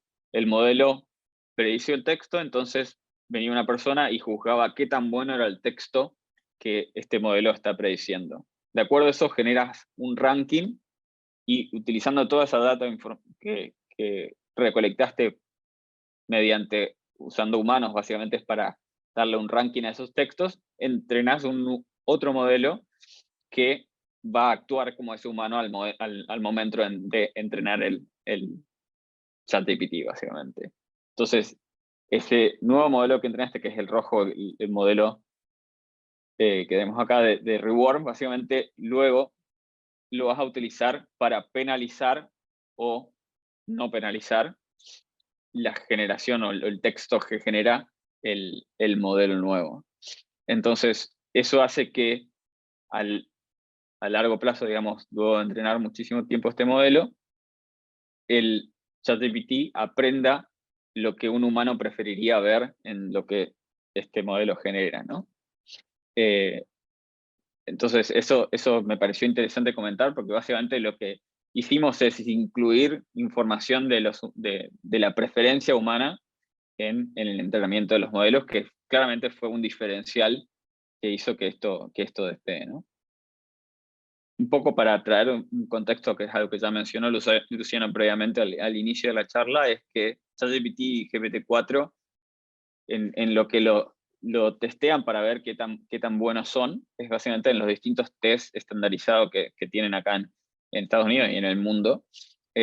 Y como pueden ver en las imágenes, GPT 3.5, que es el ChatGPT original, y GPT-4 con visión, es decir, usando imágenes, cada vez se desempeña de manera, digamos, más certera en estos exámenes, con algunos exámenes, como los que están obviamente a la derecha, en los cuales tienen calificaciones muy altas, llegando a 80, incluso más del 90% del percentilo en estos exámenes.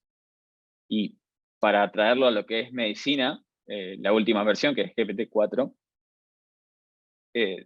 lo hicieron tomar un examen que es el examen de licencia médica en Estados Unidos, que es el UCMLE, y tiene un score que es muchísimo más alto que la media, básicamente, en estos exámenes. Es decir, puede tomar este examen de licencia médica y pasarlo. Eso, la verdad, que es algo que a mí por lo menos me hace considerar distintas cosas respecto a la capacidad de estos modelos. Y un poco para traer por qué traemos esto de GPT-4 en una charla de inteligencia artificial multimodal, es que justamente puede utilizar imágenes también para resolver.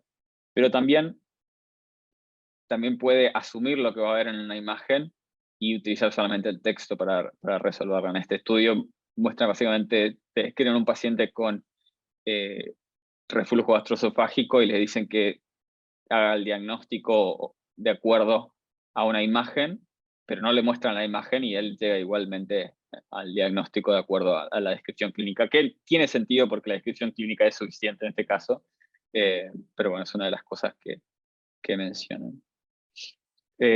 Y dentro de todo lo que es el auge o el hype que hay por GPT-4, salió un paper hace un par de días o más o menos, en el New England Journal of Medicine, de acuerdo a que hablas un poco sobre los beneficios, las limitaciones y los riesgos utilizar la tecnología de GPT-4 como un chatbot en medicina.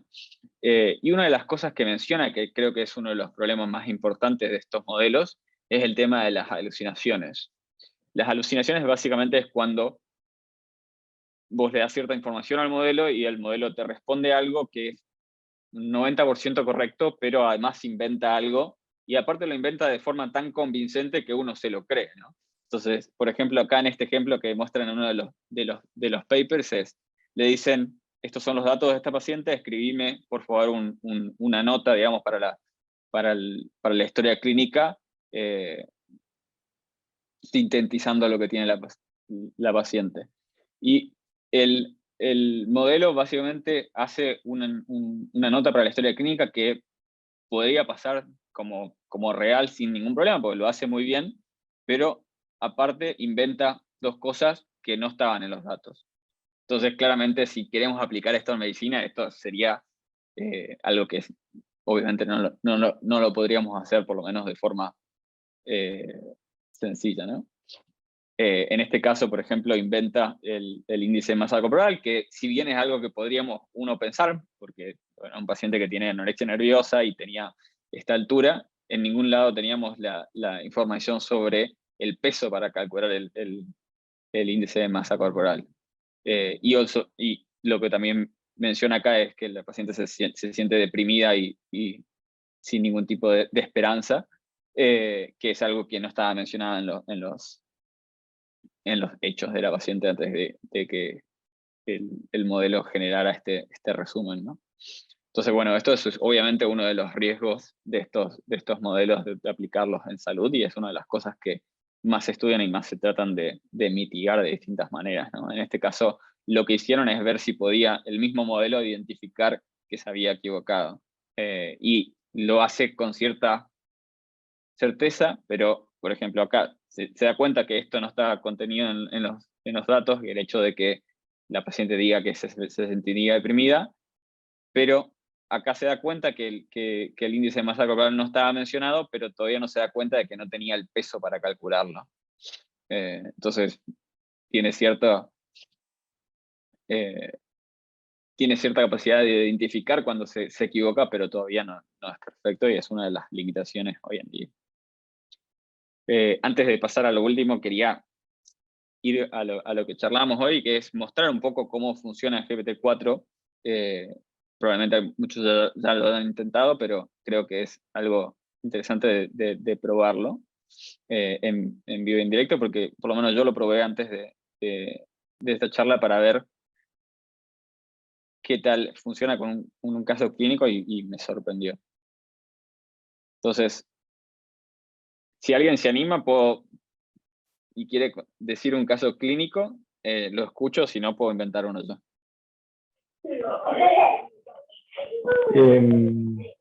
Te tiro uno. Dale. Paciente de 80 años, femenino, hipertensa, diabética, dislipémica. Consulta por síncope a la guardia.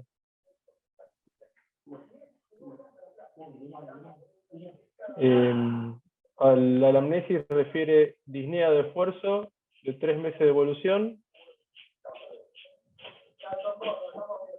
Y no sé si querés que te diga el examen físico también. O probable que dice los diagnósticos más probables, a ver qué pasa.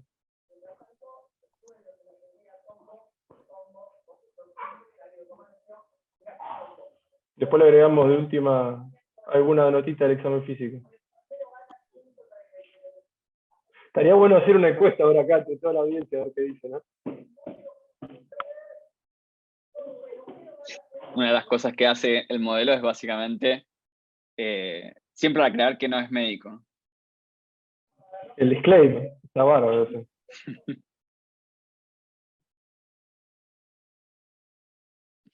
Ahora, una cosa que obviamente parece simple, pero es algo complejo en todo lo que es análisis del lenguaje natural, es que ya identificó que yo puse HTA, DBT y dislipemia, y significa lo que significa, ¿no?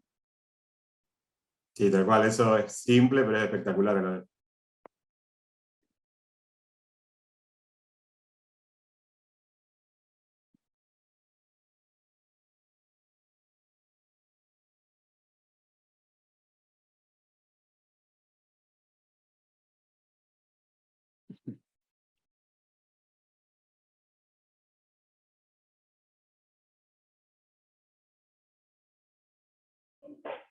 Está bien. Igual hasta ahora no puse el que estaba pensando, pero está bien todo lo que está pensando. Pero no le diste el examen físico, ¿no? Para ver qué Ah, pregunta está del bien. examen físico. Me engañé. Ah, bueno, pero ahí está, mira, ya lo puso. Yo Ah, supongo que la mayoría de los estudiantes lo habrán pensado, digamos, disnea de deporte y 5 para una paciente de 80 años. Obviamente todo, ¿no? Embolia pulmonar, muy bien. Ella se la está rebuscando un poquito.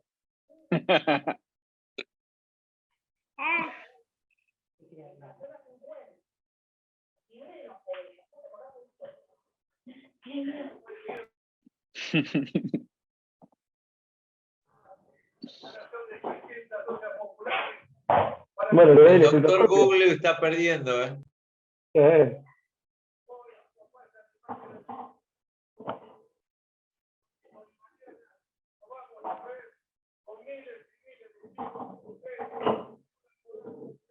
Bueno, a ver, sí. la perdigonada de estudios. Y el residente primero, ¿viste? Si le Prueba de pedís ahí exclusión. según un balance riesgo-beneficio, habría que ver ahí, a ver cómo lo analiza. O costo-beneficio sería mejor para los auditores. Tal cual. Sí, habría que ponerle el modelo donde estás trabajando también. Estoy en la salita de atención primaria de salud. Claro, ahí en la Pumamarca. Ahí le O ponele que la paciente tiene PAMI. A ver si lo entiende. Bueno, ¿le damos más información o no? Probá lo Dale. de la salita o que tiene PAMI, a ver qué te dice. Ah, dale, a ver qué dice. Estás en un centro periférico, ¿cuál sería tu actuación? Algo así, ponele a ver qué pasa.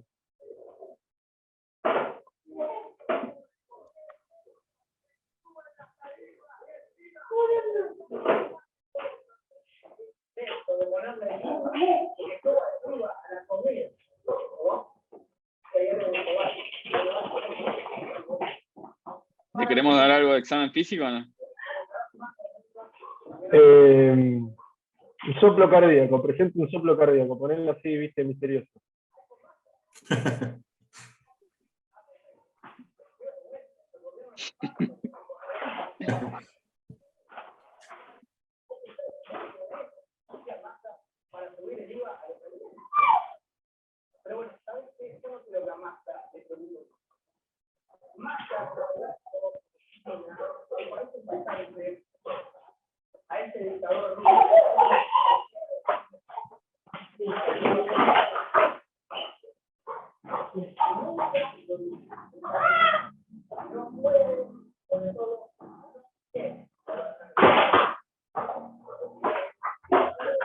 El GPT-4, Julián, es pago únicamente, ¿verdad? Sí, hoy en día sí. El ChatGPT es gratis. GPT-4, si tenés una suscripción, tenés acceso.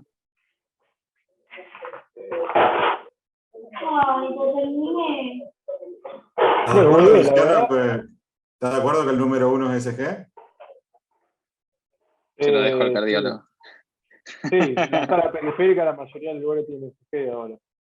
Después del análisis de sangre básico, bueno, supongo que periférico es muy amplio y no estará entrenado Claro, el periférico acá capaz que tiene todo, ¿no? en Purmamarca, claro, qué sé yo. Faltó decir la ubicación geográfica. Está bien, pero igual por ahí te dice que la derive. No sé. Eso sería interesante. Mira, el tema es que a mí ya me sorprende todo el hecho, todo el razonamiento que hizo Sí, hasta no, ahora. bueno, olvidate. No, quédate tranquilo que sí. Vos sabés que con un amigo probamos, no con GPT-4, sino con la versión gratuita, les pedimos que haga un script para hacer un video que explique la clasificación de antiarrítmicos. Y la verdad que el script que hizo solito. Me tuve que corregir 2 o 3 cosas nomás, pero de quisquilloso. Sí. Fíjate que lo último, por lo menos menciona que un ecocardiograma sería el estudio ideal para ver la causa del soplo. Si no tenés acceso. A ver, tirale Mirá, lo averiguó. Mira. Tirale esta pregunta de relacionamiento. ¿Cuál pensás que sería el diagnóstico más probable? Uno, que tire uno. Pregúntale, ¿cuál pensás que es el diagnóstico más probable? A ver qué dice cuando le pones pensás también.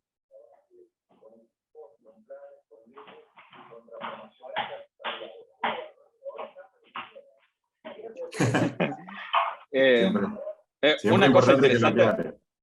que también es algo que parece simple, pero que no lo es, estamos hablando en español con ChatGPT, pero Mirá, ahí ChatGPT la también tiro. le podríamos hablar en inglés, si quisiéramos, y entendería. Claro. Eligió Stenosis. ¿Viste? A ver. En fin, llegó el diagnóstico correcto, entonces. Según el diagnóstico correcto, claro. ¿Lo aceptamos? Bien. Es que sería interesante hacer casos clínicos con enfermedades poco frecuentes. Y eso compararlo con la viñeta clínica en clínicos entrenados, a ver qué pasa. Yo creo que va a ganar ChatGPT. No sé, me da la sensación. Yo creo que puede ser. Otra cosa que quería que probé también el otro día es que justamente esto de hacerlo multimodal y un poco del tema del pensamiento complejo de interpretar datos de distintas fuentes, y que me sorprendió es, tengo 4 pacientes.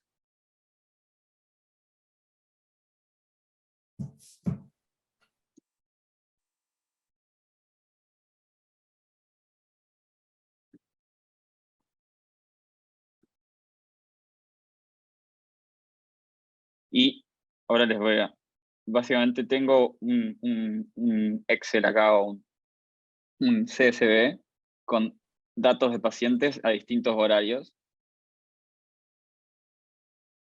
Así, sin estructurar nada. Así nomás se lo tiro.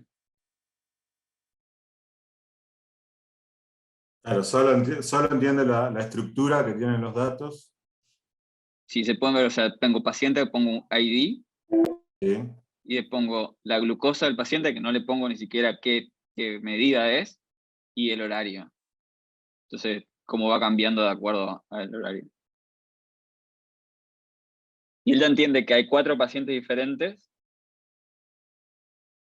Claro. Y que es a través del tiempo. Y le tiramos el CSV así nomás, sin decirle nada. Sí, sin darle ninguna información del formato.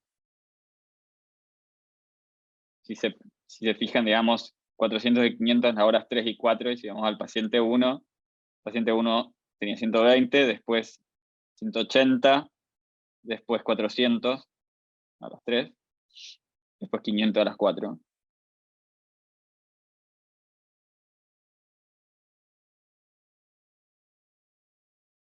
Y el paciente 4 se cuenta que disminuye la glucosa a lo largo del tiempo. Y esto es solamente utilizando texto. Este modelo en realidad puede utilizar imágenes. En la interfaz todavía no lo tienen integrado, pero puede entender imágenes también, por lo cual claramente, no sé si esta versión, pero versiones futuras van a poder hacer mucho de la integración que nosotros hacemos hoy en día como médicos. Vamos a ver, dice.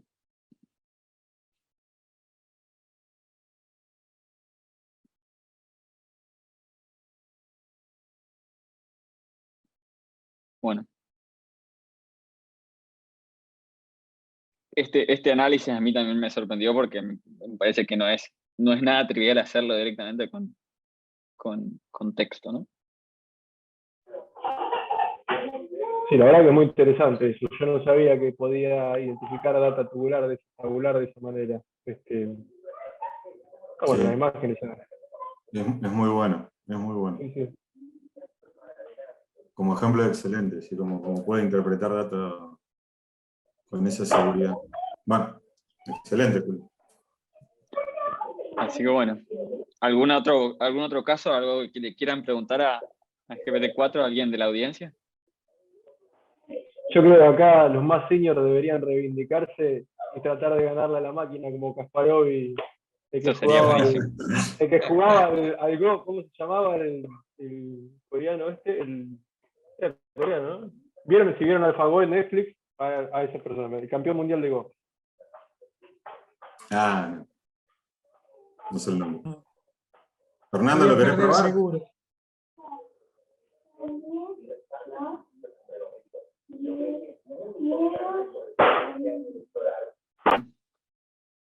¿Nadie más lo quiere probar? No me animo a perder. Sería un golpe al ego. Nada, muy interesante, la verdad, para probarlo. Acá, para ir cerrando, ya veo un par de preguntitas. Garbelino, si nadie más tiene un caso clínico, ¿no? Perdón, porque estas son las -4. ¿Qué opiniones tenés acerca de la seguridad de estos sistemas de inteligencia artificial en el sentido de privacidad, capacidad para evitar manipulación o en su capacidad de adquirir autonomía? Tipo Skynet, me imagino, debido a su velocidad de aprendizaje, sin capacidad de controlarlo. Este tema, si no me equivoco, fue furor esta semana. Y después Sí. hay otra pregunta de Fernando, que es una pregunta de opinión. Elon Musk y otros líderes tecnológicos piden una pausa en la carrera de inteligencia artificial porque usted está fuera de control. ¿Qué opinión merece Julián? Sí, ¿Para dónde queda, Julián? es un poco lo que iba a mencionar ahora, es esto de la pausa. Respecto a la seguridad de estos sistemas, bueno, para mí, obviamente, más y más es importante varias cosas. Primero, que los profesionales de la salud estén al tanto de cómo funcionan, por lo menos hasta cierto nivel, estos distintos sistemas y qué limitaciones tienen. Es algo que me parece importante. Este paper que salió en New England me parece muy interesante para leer y para remarcar cuáles son las limitaciones de utilizar esta tecnología en salud. Por ejemplo, esto que mencionamos de las alucinaciones, porque claramente si lo empezamos a utilizar en el día a día para que te escriba las notas o que le escriba la teoría clínica por vos, tenés que estar al tanto de que por ahí puede tener una desfilación y tenés que estar, digamos, estar atento y bueno, obviamente borrarla antes de firmar la historia clínica, ¿no? Entonces, creo que es un tema abierto, un tema que vamos a explorar en los próximos meses, a ver cómo se va desarrollando. Por ejemplo, Microsoft creo que presentó ahora justamente utilizando la tecnología de OpenAI, digamos, GPT-4 y un modelo para traducir de voz a texto, presentó un programa que directamente escucha las conversaciones del paciente con sus médicos y escribe las notas directamente por voz automatizadamente. Antes ya existían estos software acá en Estados Unidos, pero todos tenían algún tipo de supervisión por alguien, ¿no? Por una persona que se encargaba de, digamos, cerciorarse que la nota tenga sentido, que esté bien lo que haya escrito, pero ahora Microsoft está lanzando, digamos, uno que es completamente automatizado basado en esta tecnología. Así que bueno, es algo importante a tener en cuenta y a ver en el futuro. Respecto a Somos lo el que... proyecto de IBM, Julián. IBM tenía un proyecto, no me sale ahora el nombre, que también era algo similar a esto. Sí, ¿cómo era el nombre? No me acuerdo el nombre, pero sí, fracasó rotundamente.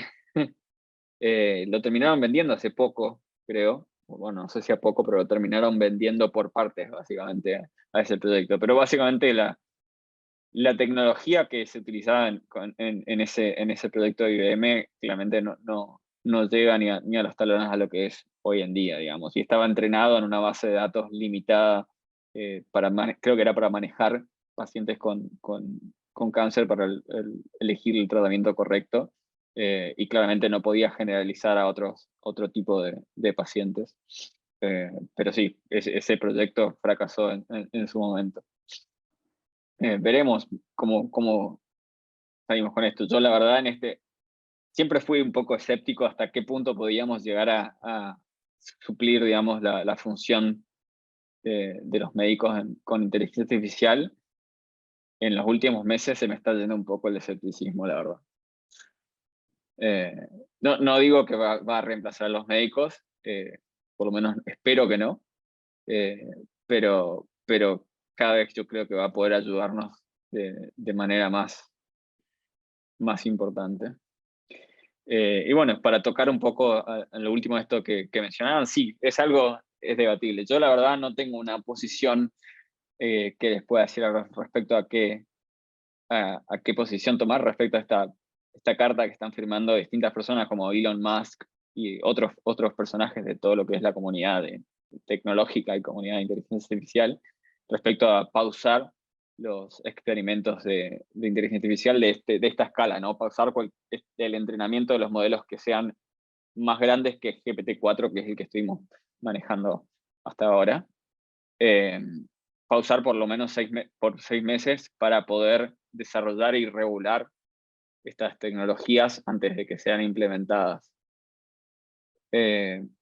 Yo creo que podría llegar a ser prudente, a la vez no estoy seguro de que sea algo práctico de realizar, porque sería muy difícil llegar a un consenso de que todos los distintos laboratorios, todas las distintas empresas pausen, por lo cual si no va a poder llegar a hacer que se pueda, digamos, implementar esto a nivel universal, creo que puede ya terminar siendo más contraproducente que beneficioso.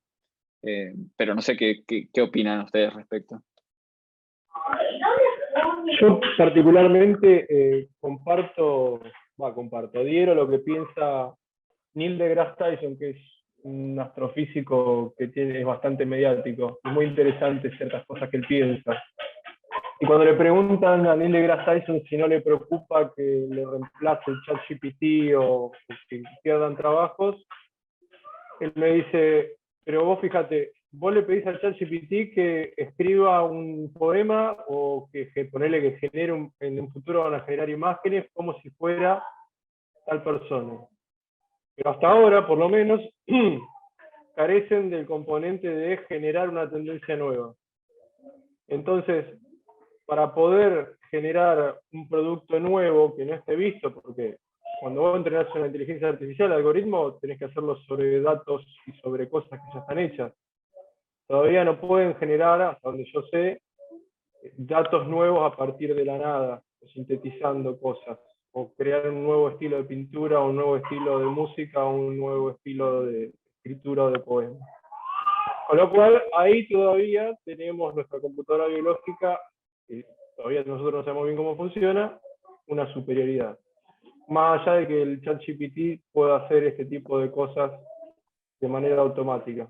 Siempre vamos a perder a nivel de conocimiento enciclopédico con las máquinas, porque nuestro cerebro no puede retener ni procesar información de esa manera. No está diseñado para eso, los humanos no fueron diseñados para trabajar de esa manera, a mi entender. Y la otra cuestión es que yo creo que esto es como una pirámide. Cuando se aparecieron los robots, se reemplazaron los obreros de la fábrica, ahora vamos a empezar a reemplazar los choferes, en muchos países y en muchos lugares está, y en algún momento nos va a tocar a nosotros. El tema es saber reconvertirnos. Lo que dije al principio, muchos problemas o muchas cuestiones van a estar resueltas por esto, sin embargo todavía vas a necesitar un humano que le diga a la inteligencia artificial qué es lo que está bien y lo que está mal, cuál es la respuesta más adecuada frente a esta situación, como mismo lo explicó Julián, que se generó el ChatGPT. Y van a aparecer nuevos problemas, porque antes no había ingenieros o científicos de datos hasta hace 10 años, y ahora hay carreras y una gran demanda para eso, con lo cual creo que es una cuestión de capacitarse y de ver nuevas oportunidades. Sí, y adaptarse, ¿no? Ahora, hoy en día, lo que está más en boga, otra de las carreras que surgió es lo que es el prompt engineering, se llama acá, que básicamente aprender a cómo obtener lo que vos querés de estos modelos, ¿no? Bueno, cómo hablarles a los modelos, cómo ser un psicólogo de Elon Musk. Elon Musk, el que dice que paremos con la inteligencia artificial, a través de Neuralink, creó un dispositivo que interprete y lee, por lo menos hasta ahora con un monito, el pensamiento de un monito para manejar un jueguito. Y eso está en YouTube, digamos. La historia de la ciencia implica que vos, no le voy a decir nada nuevo, vos entendés cómo funciona un proceso, replicás ese proceso y después manipulás ese proceso. Entonces, tal vez estemos en el punto en el cual estamos empezando a dilucidar de manera más fina cómo funciona nuestro cerebro, no vas a hacer que en algún momento lo puedan hackear. No quiero ser conspiranoico ni nada por el estilo, pero es algo que puede pasar. Si la manipulación ya está, falta ahora que una vez que se entienda cómo funciona el pensamiento, el tren de pensamiento de una persona, eso se puede esperar. Que a nivel rudimentario eso ya está hecho, si no, no existiría la publicidad de las redes sociales y no tendríamos los problemas que tenemos actualmente con el esquema de consumo.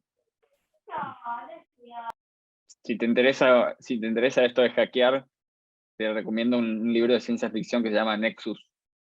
Tiene un poco respecto a eso. Isaac Asimov, ya en la década del 40, hablaba de los cerebros positrónicos, de cómo la inteligencia artificial en Yo Robot manejaba el mundo y cómo los humanos se oponían a eso, y la inteligencia artificial les daba pequeñas victorias para que los humanos sigan el camino que la inteligencia artificial quería. Era muy interesante todo eso. Bien, ahí tenemos una pregunta recontra interesante, Federico, alumno de medicina tal vez, probablemente, formula algo como que dice, tal vez es hasta obvio lo que voy a decir, digamos, como futuro profesional de la salud, digamos, seguramente va a tener que convivir con este tipo de tecnologías, las cuales considera que poco a poco se van a ir mejorando y van a estar cada vez más presentes. Entonces, supongo que desde un punto de médico, si no corregime, Federico, quiere preguntar, ¿necesito obtener conocimiento en informática o algún conocimiento básico sobre esta área para poder ejercer la profesión? De ser así, ¿qué grado de conocimiento? Excelente pregunta, la verdad. De alguna manera obvia la respuesta, pero no tan obvia y sí interesante. ¿Qué opinas, Julián? Sí, yo la verdad que en eso, sí, obviamente que ya desde que estudié medicina, yo creía que teníamos que tener claramente un grado de conocimiento de informática. Obviamente, aprender programación me parecería que sería algo que sería importante en medicina, y que podamos entender cómo funcionan estas tecnologías, me parece que cada vez es más fundamental, y creo que tendría que ser incorporado sin duda al currículo de medicina, no solamente como algo optativo, pero sino también como algo obligatorio en la currícula, tal como es, digamos, interpretar los estudios, los ensayos clínicos, etcétera. Tenemos que aprender a interpretar esta tecnología y saber cuáles son las capacidades, cuáles son las limitaciones, ¿no? Sí, yo creo que obviamente el currículo de medicina va a evolucionar. No sé muy bien, pero creo que va a haber dos cosas que se van a tener que priorizar. Es que uno va a ser justamente todo lo que es informática y entender estas herramientas, y otro es que el médico va a tener que estar mucho más orientado a la función de acompañar y del lado social de la medicina, ya con la asistencia de la tecnología para llegar al diagnóstico, para tener un mejor diagnóstico, un mejor pronóstico, etcétera. Pero otorgando esto que sí, las máquinas no pueden otorgar, que es acompañar a una persona y estar junto con ellos.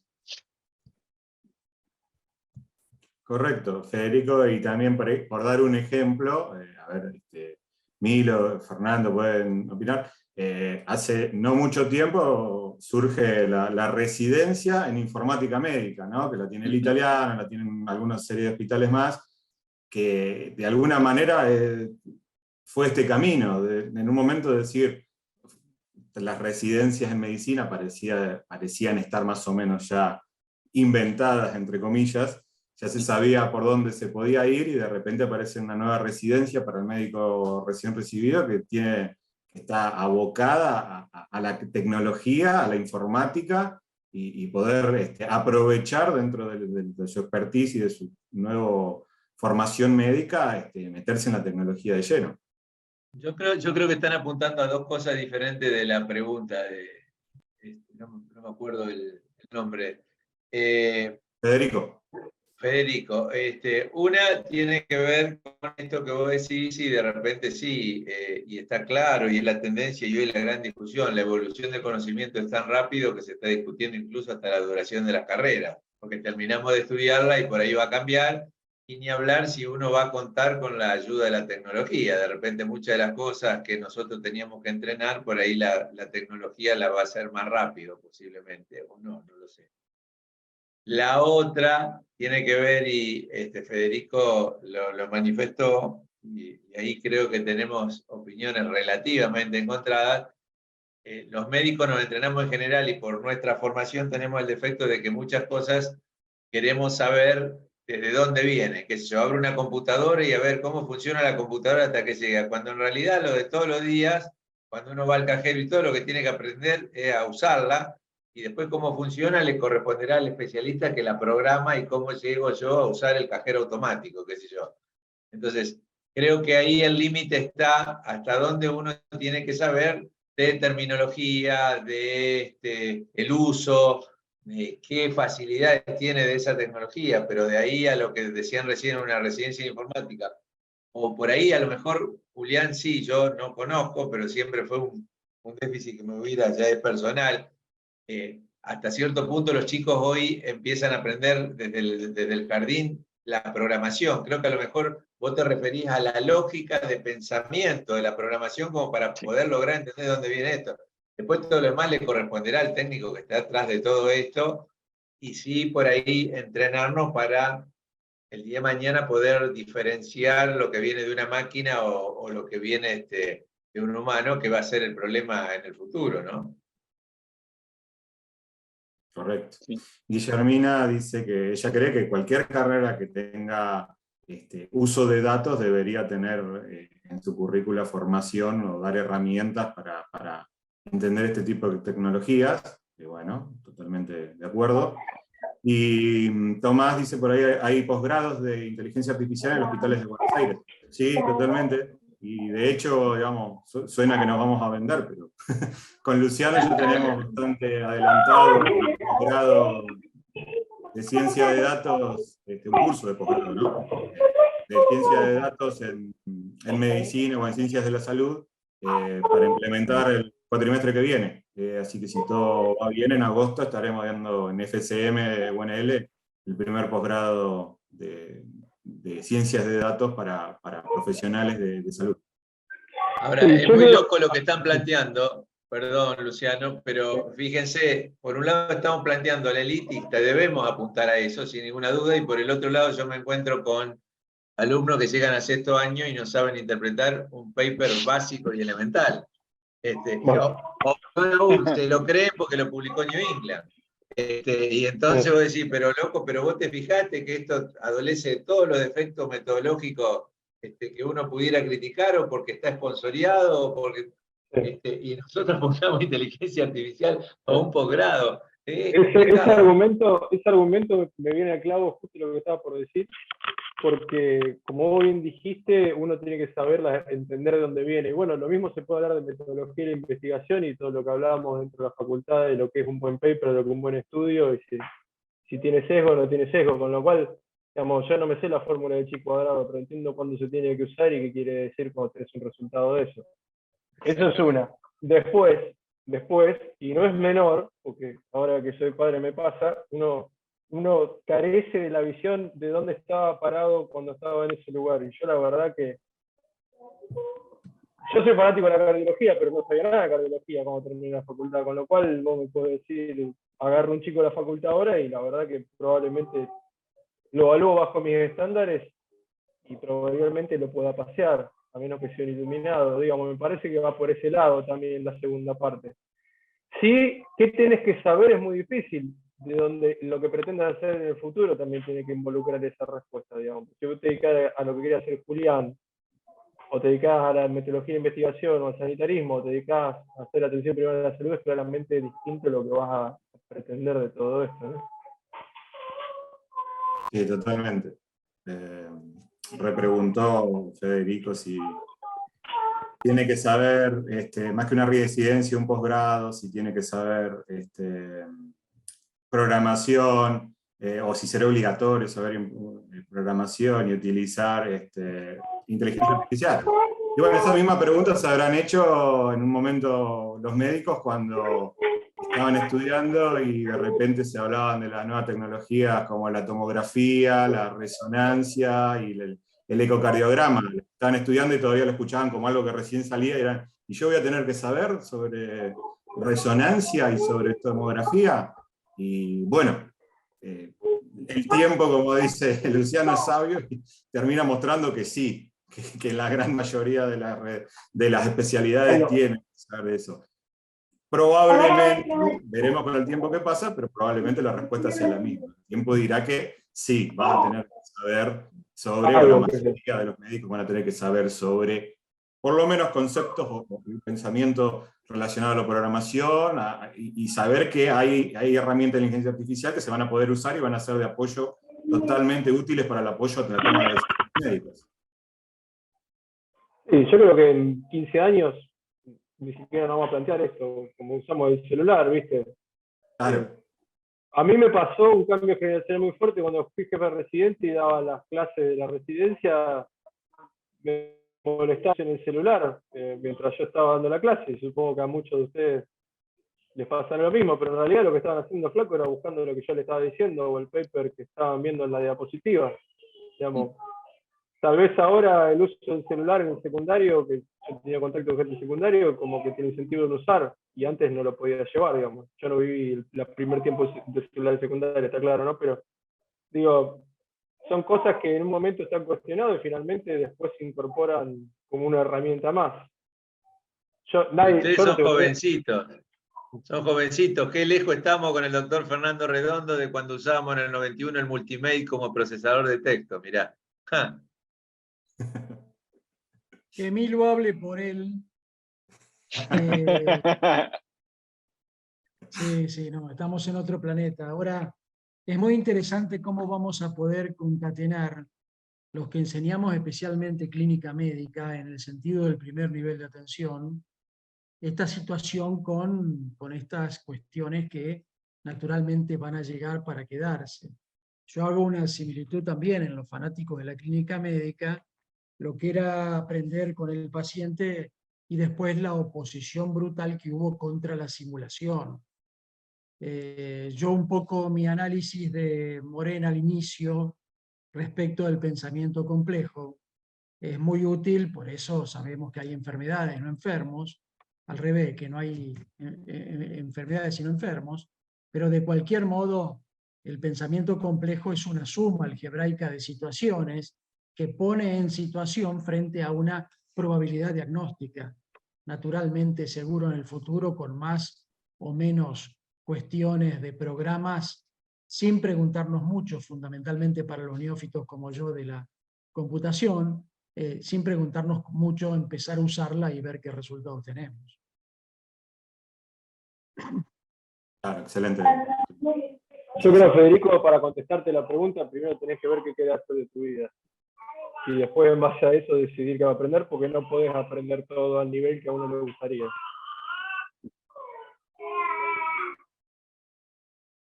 Buen consejo. Bueno, ¿alguna pregunta más? En el chat no tengo nada. Estamos un poquitito pasado el minuto, pero bueno, siempre que sume, si alguien tiene una pregunta más, alguna duda, estamos abiertos a escucharla. Se me complicó. Bueno, no, una felicitación. Bueno, yo creo que fue una linda charla, fue un lindo webinar, interesante. Siempre está bueno seguir hablando de estos temas que están en boga. De hecho, lo vamos a seguir discutiendo por muchos años más a todo esto. Julián, como siempre, un millón de gracias por tomarte el tiempo de poder estar con nosotros, de enseñarnos un poco. Y bueno, a todos los presentes desde ya que aguantaron hasta el final, muchas gracias. Lucho, desde ya también muchas gracias. Y bueno, esperemos encontrarnos en otro espacio similar en un futuro cercano y poder vernos de nuevo y charlar de la inteligencia artificial. Julián, Lucas, muchas gracias por estar, muchas gracias a todos los asistentes y nos estaremos viendo en la electiva y en el posgrado, si se puede. Te mando un abrazo a todos. Un abrazo, muchas gracias por la invitación. A ver si lo vemos a Milo en el posgrado. ¿Seguro? Gracias, Julián. Gracias a todos. Chao, chao. Hasta luego.